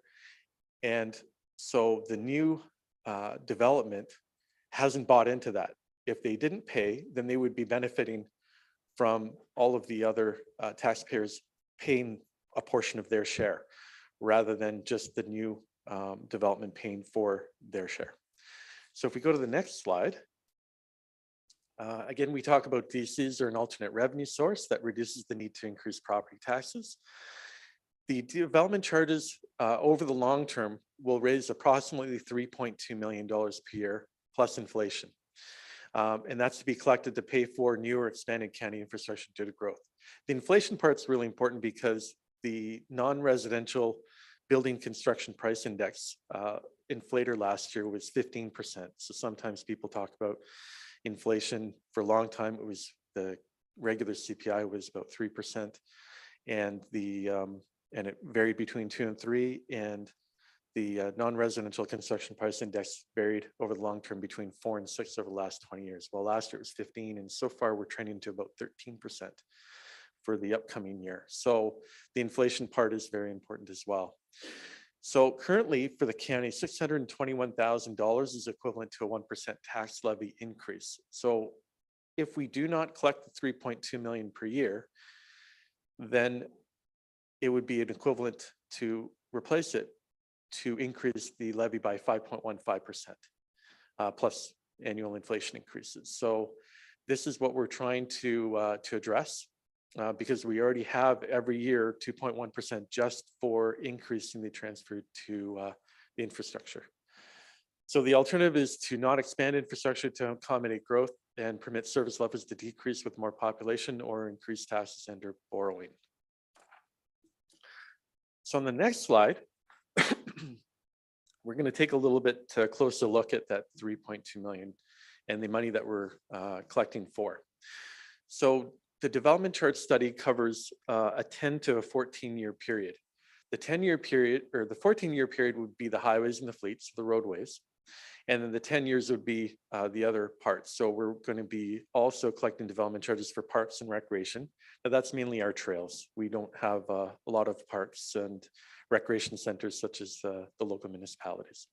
Long-term care, we've recently seen how Grey County, our neighbor, is expanding its long-term care, and they've had to borrow tens of millions of dollars.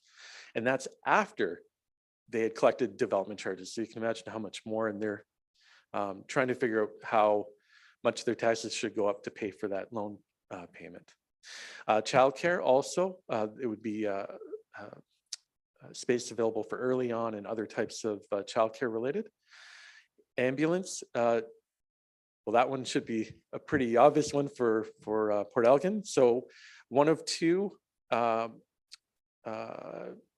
ambulance stations are going to be able to be paid for in part through development charges, and one is in Port Elgin.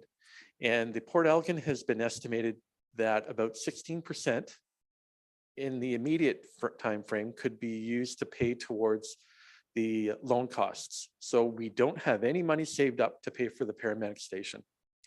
And we did know that we had to, we were going to be building one, but there's an example of, we knew that we were going to be doing this, but money wasn't set aside over those years. So now it's all going to be fully borrowed. And if we're borrowing 10 million at current rates, the rates could change before we finalize it, but it'll probably end up about $18 million in loan and interest. And so if 16% of that can come from development charges, well, that'd be about 3 million or so. And that's $3 million the taxpayers don't have to pay. But not just that, but depending on how the growth goes in the next update, which could be maximum 10 years, but could be earlier, up to 25% of the cost could then come from development charges. It all depends on how much the growth is over the next period. And you might say, well, but this is, you know, for 10 years. Well, the loan would be over 30 years. So that's why there's such a large interest component to that. So in terms of this, we identified $104 million in capital projects, mainly roadways, that could be attributed partially for development charges. Now, of that 104 million, 44 million, the yellow column, was identified as being collectible in development charges. And the two columns on the right are the amount that would come from residential and the amount that would come from non-residential. So $34.5 million would come from residential and 9.4 million would come from non-residential. And we'll talk a little bit more about where that non-residential is going to be coming from. But so if we were to exclude non-residential, which two of the four municipalities in Bruce County do not collect for non-residential, then we'd be giving up 9.4 million, which would be about a 1% tax increase over the long run. So we'll just go to the next slide. And again, that's where we talk about what the 44 million would be used for. Port Elgin, then the paramedic station in Holyrood, there isn't one around there. And there's some future growth that would be there. About 10% would be attributable to development charges unless the growth patterns change depending on certain decisions that are coming in the next little while. We've got roads and bridges widenings, including the Paisley and Walkerton bridges, about 144,000 of that 10 million, not a lot, but it's a little bit, can be attributed to development charges, likely from the widening of sidewalks and active transportation portions. We've got roadway roundabouts. There's a number that are planned in between Kincardine and Port Elgin or Saugeen Shores, and also some bike lanes in a number of areas. And that gives the bikes the ability to just move off the main traveled part of the road. Intersection improvements and realignments. And again, the provision for trails expansion and machinery, long-term care expansion, childcare. Now with the trails, in the development charge study, it does identify specific projects, but there isn't anything for trails. So that's why I call it a provision. And actually the county is in the midst of finalizing its master plan for trails. So we'll be seeing some additional information on which trails, where the trails are they being lengthening or additional trails or new areas. So that's what would be coming there. So let's go to the next slide and take a look at where will the DCs be raised from. And on the next slide, we have an estimate. So with there in Elderslie, approximately over the 10-year period, there'll be about 10 and a half dwellings per year. And probably one or two multiples in that 10-year span. And not too much other construction. So under residential, that'd be about 89,000 per year, and that's about the smallest. And then we look at the other end, Saugeen Shores, it's about 26 singles per year, about 54 multiples, and then a number of apartments and large and small. So Saugeen Shores has got a fair mix, and especially on the multiples and the apartments. So that would be about $744,000 a year for the residential. Now, similarly, you might look at, say, northern Bruce Peninsula, for example, and most of what they're going to have construction with would be singles. So that would be single and semi-detached, and then seasonal units. So they're number 2 at 354,000. So it's every municipality has a different mix of residential that they're constructing. So on the next page, this is where it gets a little interesting. This is the non-residential construction forecast over the next 10 years. There is quite a large area in Kincardine that's designated for industrial. And so they're looking at a large amount of industrial estimated to be going in that time frame. And Kincardine does collect for industrial DCs. And they also collect for some, I believe, some types of commercial. If it's a little bit larger, they've exempted institutional. So the majority of the $800,000 on the bottom right that would be collected annually on average, more than half would be coming from Kincardine for the non-residential. So it's quite a bit of a different story from the residential and a much different mix. And if you just add up Kincardine and Saugeen Shores, they would add up to about 70% of the non-residential in the entire county, on average, with estimates from our growth plan. So now when we look at the draft development charge rate for non-residential, there were 2 types that were presented during the stakeholder meeting. There was a blended rate, which is what Grey County uses. And so that's the rate for all of non-residential, or it could be a specified one rate for industrial and one rate for everything that's not industrial. And so if we just compare what Grey County has, so comparing county to county, the draft development charge rate for non-residential is much lower than Grey County. Now, Grey County does look like it's a lot lower, but what they did was they staged the increases. This is before the province mandated a staged increase. So they started off at 25% this year, 50% of the rate that they should be charging for 2024, and then 75% and then 100%. So generally, if we use the regular staging that the province has introduced in legislation, after the first year, after 2024, or sorry, after first year would be 2024, but after 2024, our rate would actually be lower than Grey County's. And so it would still be competitive. There may need to be, we are looking at some adjustments for the first year to be comparable to Grey County, because we'd be at 85% of our lower rate and they'd be at 50% of a higher rate. But we think that there could be quite a few exemptions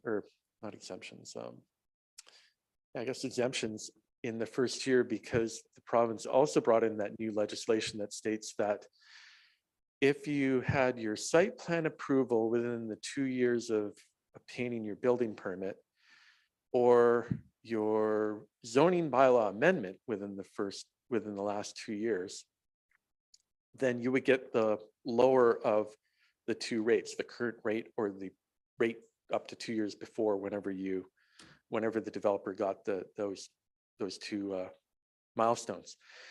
And our rate back then was 0. So there could be some that would end up paying 0 anyway. So it may not even be an issue, unless they got their approval 5-6 years ago. So then it wouldn't count. So that's basically what we're looking at there, why we're looking at collecting development charges. And we're going to be hosting a public meeting on September 7th? September 7th at 9:30 at the county chambers in Walkerton. Sorry, it's October 5th is the date that we're planning on reviewing a bylaw improvement or approval should council decide to proceed. And September 21st is where we'll be introducing the recommendations from staff. And that's what I've got. Thank you very much for your time. Well, thank you, Edward. So we do have a recommendation. I guess maybe Mark, did you want to speak to your recommendation before I read it out? Do you have any comments on the report? Yeah, thank you, Mr. Mayor. I think the main points to highlight from our staff comments on the county's proposed development charges is that we're generally supportive of the county introducing development charges in principle as a way to help pay for growth-related infrastructure, while we're also at the same time recommending that the county align its charges bylaw with the towns as much as possible. And more specifically, it would be around having the timing for the collection be aligned in a way that we don't have to change our collection process, and having the county's exemptions line up with the town's exemptions. As currently drafted, the town's exemptions are much more extensive than what the county is proposing. As Edward has alluded to in his presentation, we exempt industrial development. We also exempt mixed-use development in the downtown, and we have a number of different situations in the residential side that we exempt to promote affordable housing. So we're expressing a preference that those are aligned, and that would be our additional comment on top of the overall support and principle. Okay, thank you. So there is a recommendation that council endorse the comments in this report and forward them to the county for consideration in the County of Bruce development charges process. So mover and seconder for that before we take questions and comments, Councillor Davinsky and seconder, Councillor Stack. Okay, so questions or comments? We'll start with the Deputy Mayor. Thank you, and through you. It's a question. I'm sorry, Edward, thank you, Edward. I probably know the answer to the question, but you've very specifically not included libraries in any of your stuff with development charges. Is that because, well, I'll let you answer the question, then I'll know if I had the right answer in my head already. Why did you not put libraries into the mix? That is a great question. We cannot collect development charges for libraries because we do not, or for the building, because we do not own the buildings. All of the local municipalities own the buildings. So we're not able to collect on behalf of that. Every municipality would have to include that in their own development charges. In the last iteration, a couple of years ago, we were looking at collecting for a bookmobile and for the collection. And the bookmobile ended up getting fully fundraised, so it wouldn't have been eligible. And then with the collection, the amount would have been so minor, it was just a small amount, and we didn't think that it would be appropriate at this time. You answered the question the way that I thought you would. Just a little plug, Southampton Library really is a good little spot, but it needs to be bigger, but not necessarily your problem. I wanted to ask, I agree with what, where our staff were suggesting about aligning in terms of the collection and with the exemptions.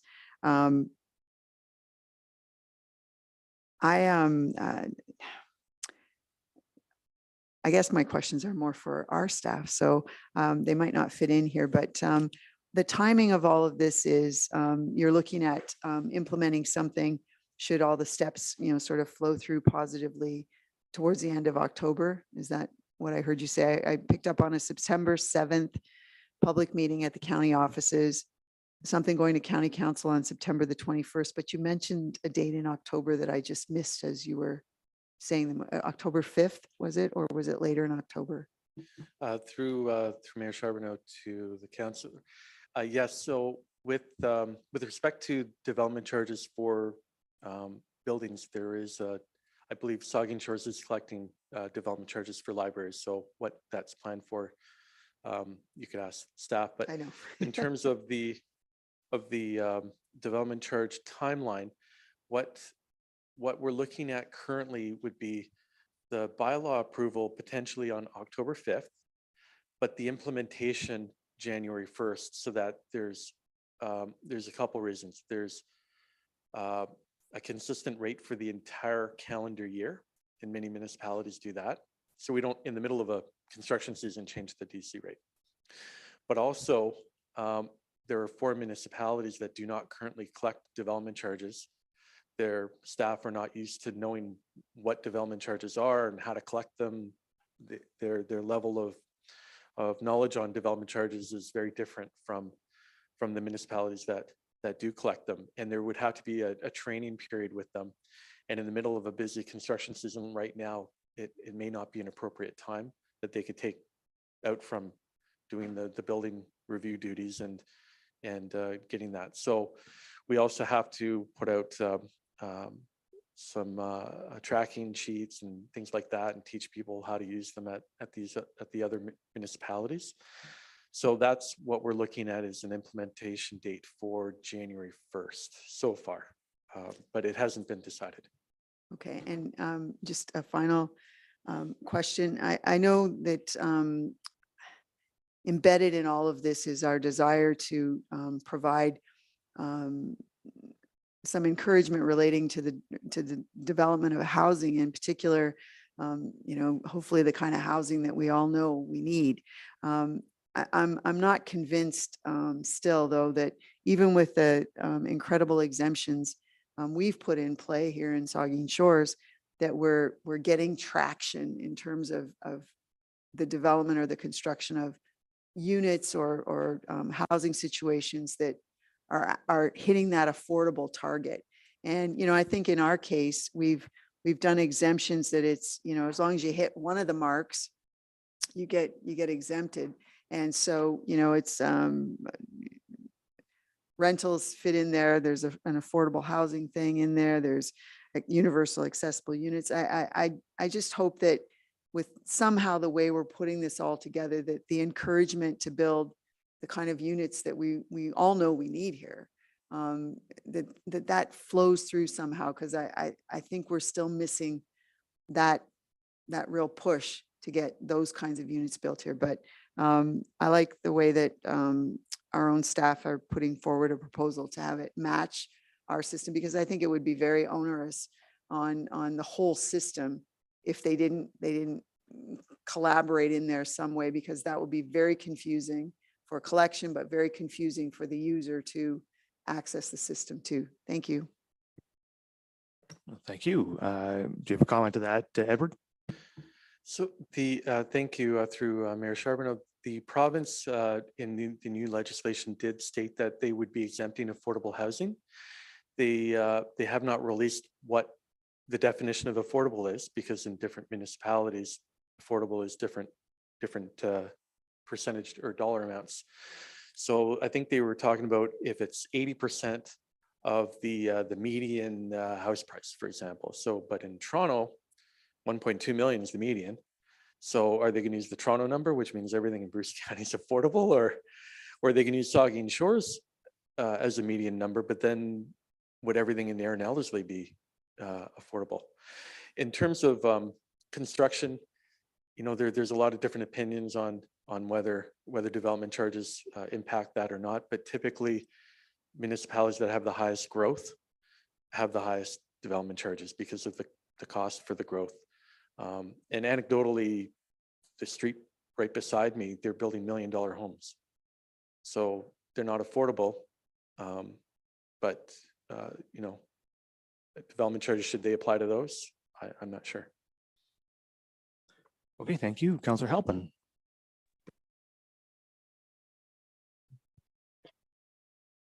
Thank you, Mayor, and through you.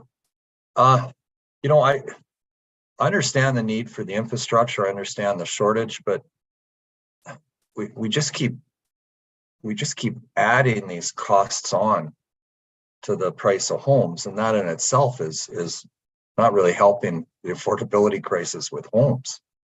I'm not sure that I have the answer, but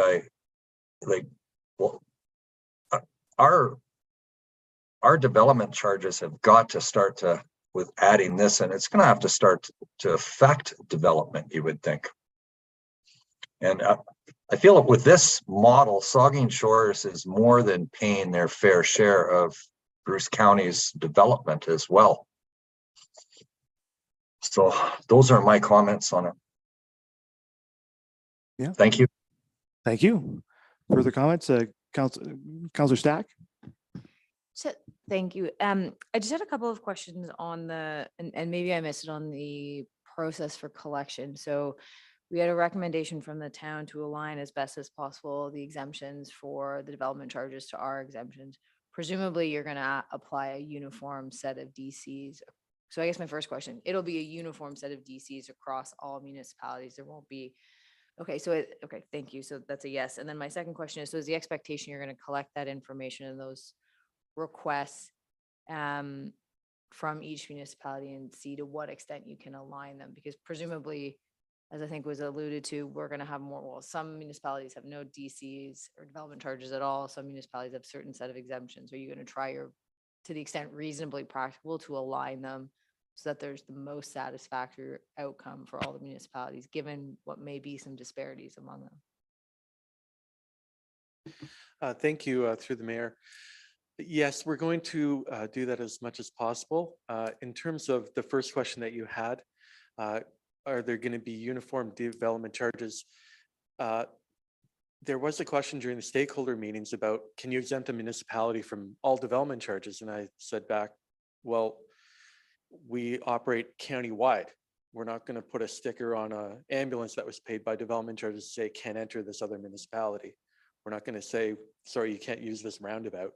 So that's the challenge. And typically area charges would only apply to systems where people are not able to use the improvements such as water and sewer, right? If they're not connected, but they have the ability to use a roadway or a trail or enter the long-term care. In terms of the question about aligning, we're going to try to do that as best as possible, given each of the 4 municipalities have different standards. And what I'll be providing on the report on the 21st is a spreadsheet that shows, there's a chart that will show the different, what do you call it, permissive exemptions that each municipality has, and whether they match whatever another municipality might have. The one thing about the permissive exemptions, which some municipalities sometimes don't do, is whenever you give an extra exemption that's not part of the legislation, then that's money that you're not collecting in development charges. And you can't go back next time and say, sorry, we didn't collect this money. Now we're going to charge other people more money to collect the money we didn't collect from you.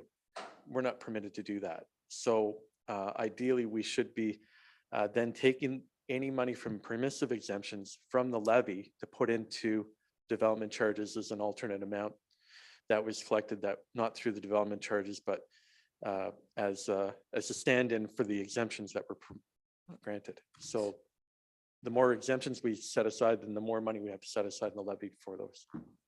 So is it fair to say that we don't charge in DCs? They'll be paid somehow.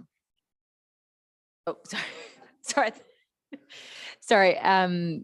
Is it accurate to say that what we don't recover or what we don't, recover or collect in development charges will be collected in some other form of taxation? Yes, so if we don't collect development charges at all, then 100% of that loan payment, say for the Port Elgin paramedic station, would come from taxation. Okay. And so then you're taxing everyone Right. to help pay for the new houses that went in, rather than the new houses paying for that.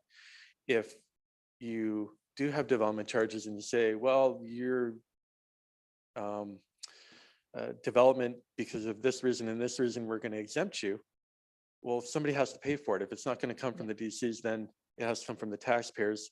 And the proper accounting way to do that is to take that money from the levy and set it aside to prove that you did collect it, so that when you do your new development charges the following time, in 5 or 10 years or whenever, then developers can't say, well, you didn't set that money aside and that you're overcharging us now.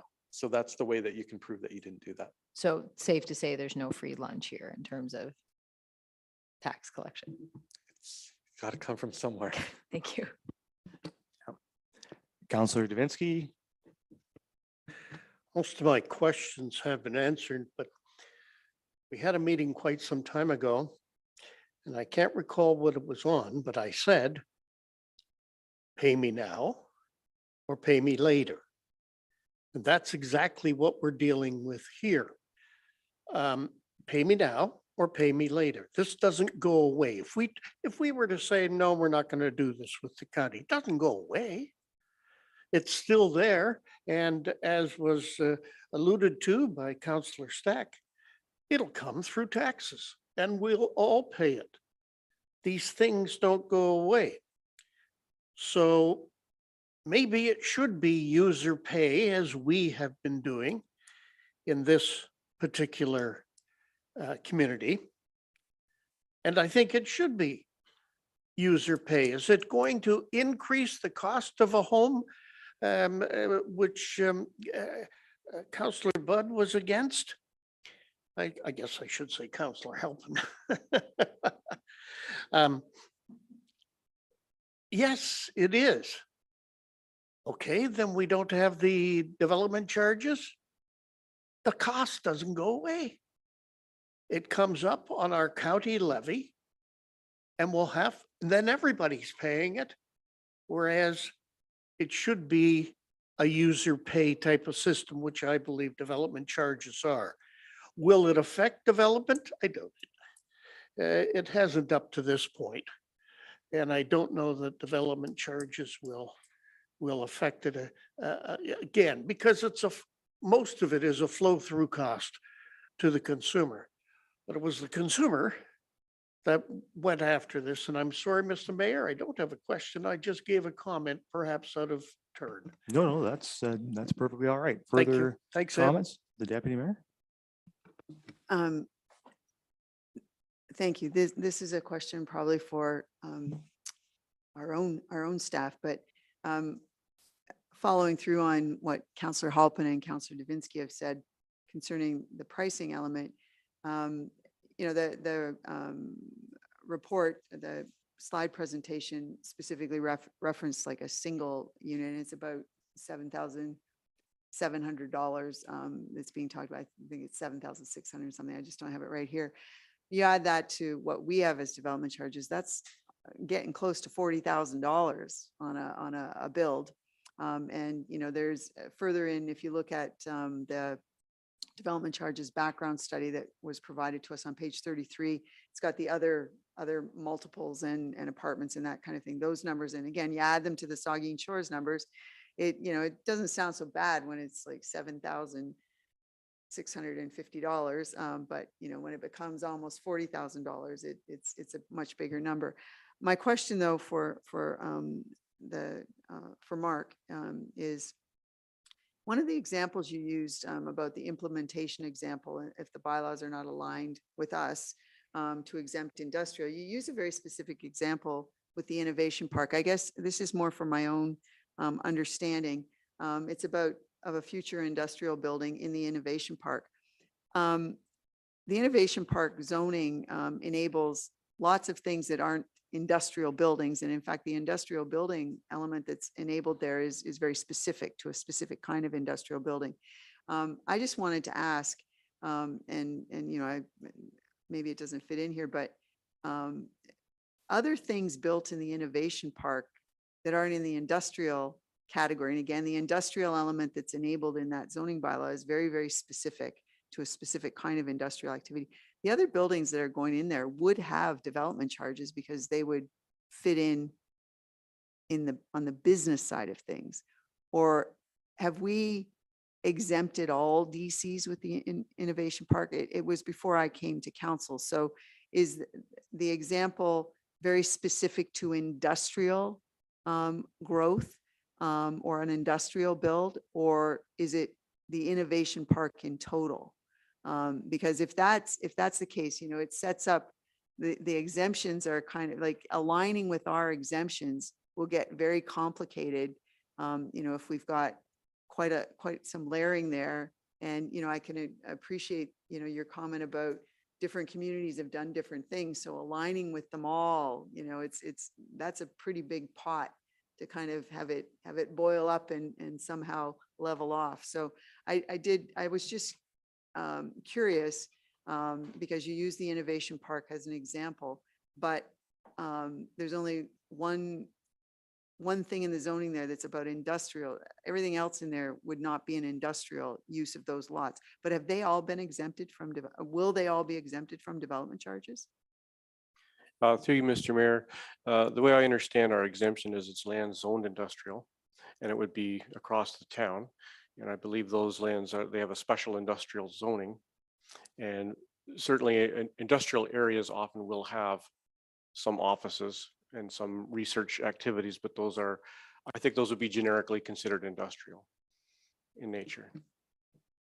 Okay, because it you know, it seems to be discussed as a business park more than an industrial park. But having said that, just for our benefit, you know, the numbers that were presented in the county report, you know, we really do have a deficiency in industrial lands, true industrial lands here. So, you know, let's not lose sight of that going forward, because, you know, I like to think that we're leading Kincardine in everything, and whoa, like to see those big Kincardine numbers there. And, you know, it certainly is a little bit motivating to start thinking a little more diligently about industrial lands, because we don't have a lot of those here. Thank you. Thank you. Further comments from members? I just I make a couple of comments from myself. I'm obviously been a strong supporter of the county implementing development charges.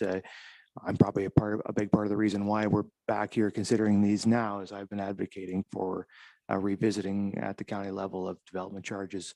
Well, since it was turned down the last time, and I think it's absolutely necessary. The reason why Edward noted that it tends to be that the communities with the larger development charges are also the faster growing communities. There's a good reason for that.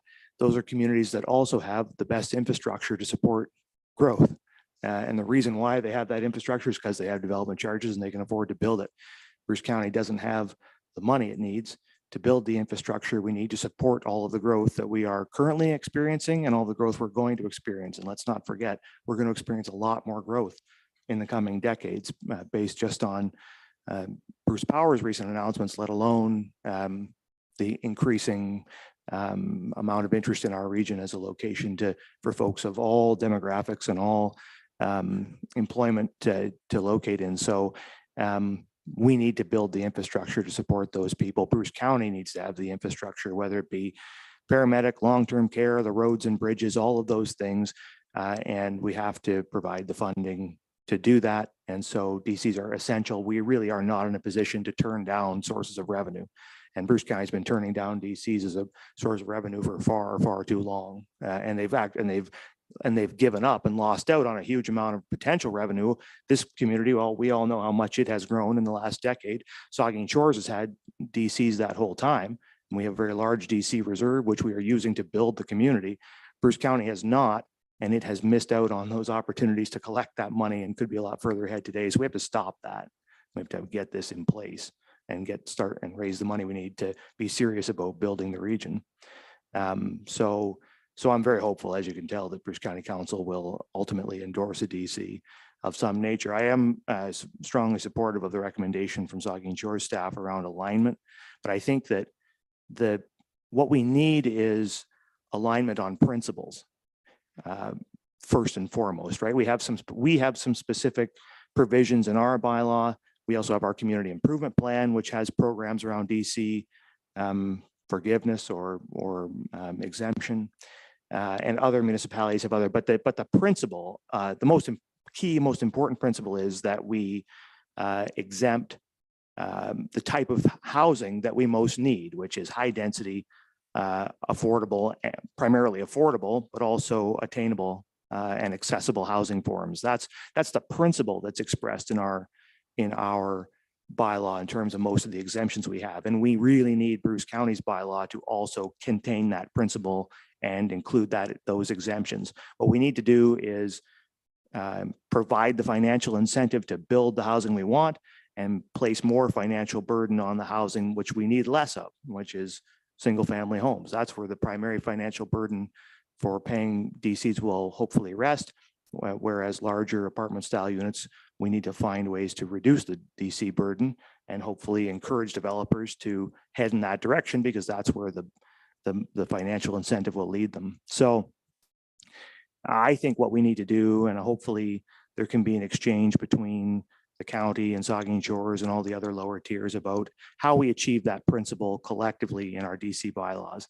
It may require some revisions to our own bylaw to come into alignment with whatever provisions Bruce County puts in place. They need to be the same, and they need to achieve that principle. If we need to change some of our wording and the county needs to come up with some wording and we need to come closer together through some mutual agreement, I think that is what we need to do. So I would like us to be clear in our request of Bruce County Council. I think probably Bruce County staff understand what's meant by these recommendations, but what we're asking for here is two things: the timing for collection is aligned for each bylaw, and that the trigger for each non-statutory exemption is aligned for each bylaw. That's not super clear to me. Like, I think what we should be asking Bruce County Council to do is to align the intent of our non-statutory exemptions, in order to support housing affordability, downtown mixed-use development, industrial development. So I would like us to, I would suggest to council that it might be better for us to perhaps amend this, our resolution is here to include, and Mark has put together some wording for me, and so I'll just make this suggestion, that we endorse the resolution that's before us, but in addition, we make the statement that the county bylaw non-statutory exemptions that we request, that the county bylaw non-statutory exemptions are aligned with the intent to promote and support housing affordability, downtown mixed-use development, and industrial development. So that we're very clear on that point. That's a suggestion I have to council. If there's uptake on that, let me know. Councilor Davinsky. I've really got nothing to add to that at this point, but I would agree with that.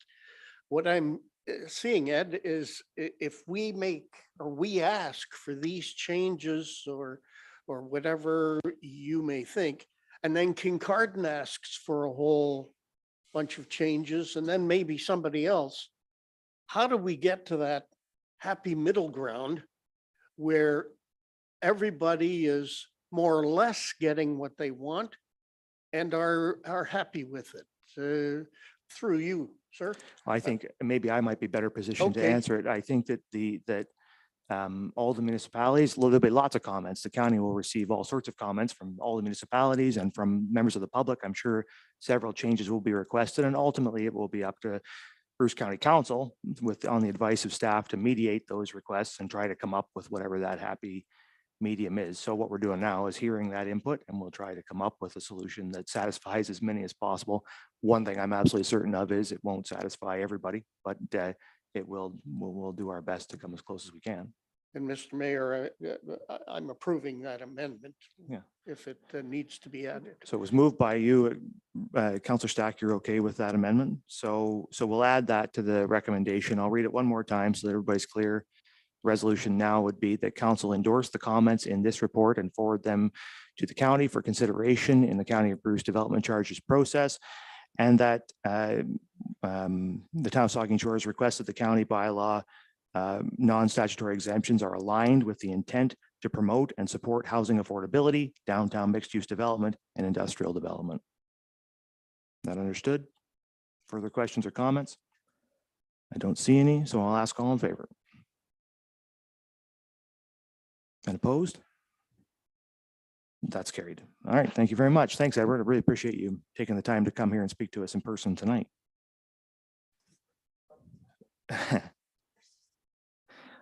All right, so now I got to,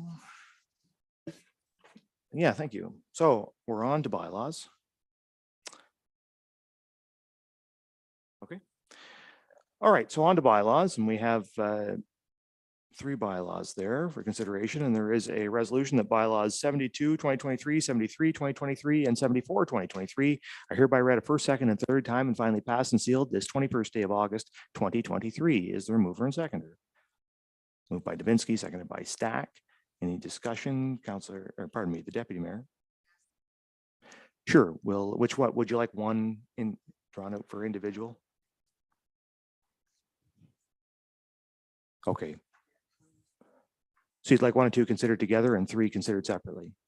Okay, so let's start then. So that's so the first resolution then, it's been moved and seconded, is that bylaws 72 and 73 are hereby read a first, second, and third time and finally passed and sealed this 21st day of August, 2023. Discussion on that. Seeing none, then all in favor? And opposed? That's carried. And the second resolution then is that bylaw 74, 2023 is hereby read a first, second, and third time and finally passed and sealed this 21st day of August, 2023. Discussion to that one. Seeing none, all in favor? And opposed? That's carried. Okay. So now we're on to the confirmatory bylaw, and I have a resolution that bylaw 75, 2023, being a bylaw to confirm the proceedings of the Council of the Town of Saugeen Shores, is hereby read a first, second, and third time and finally passed and sealed this 21st day of August, 2023. Is there a mover and seconder? Moved by Stack, seconded by Davinsky. All in favor? That's carried. And finally, adjournment. I have a resolution this regular council meeting of August 21st, 2023 hereby adjourns at 8:48 p.m. Mover and seconder, Halpin and the Deputy Mayor. All in favor? Carried. Thanks very much. The council stands adjourned. Good night, everyone. See you, bud.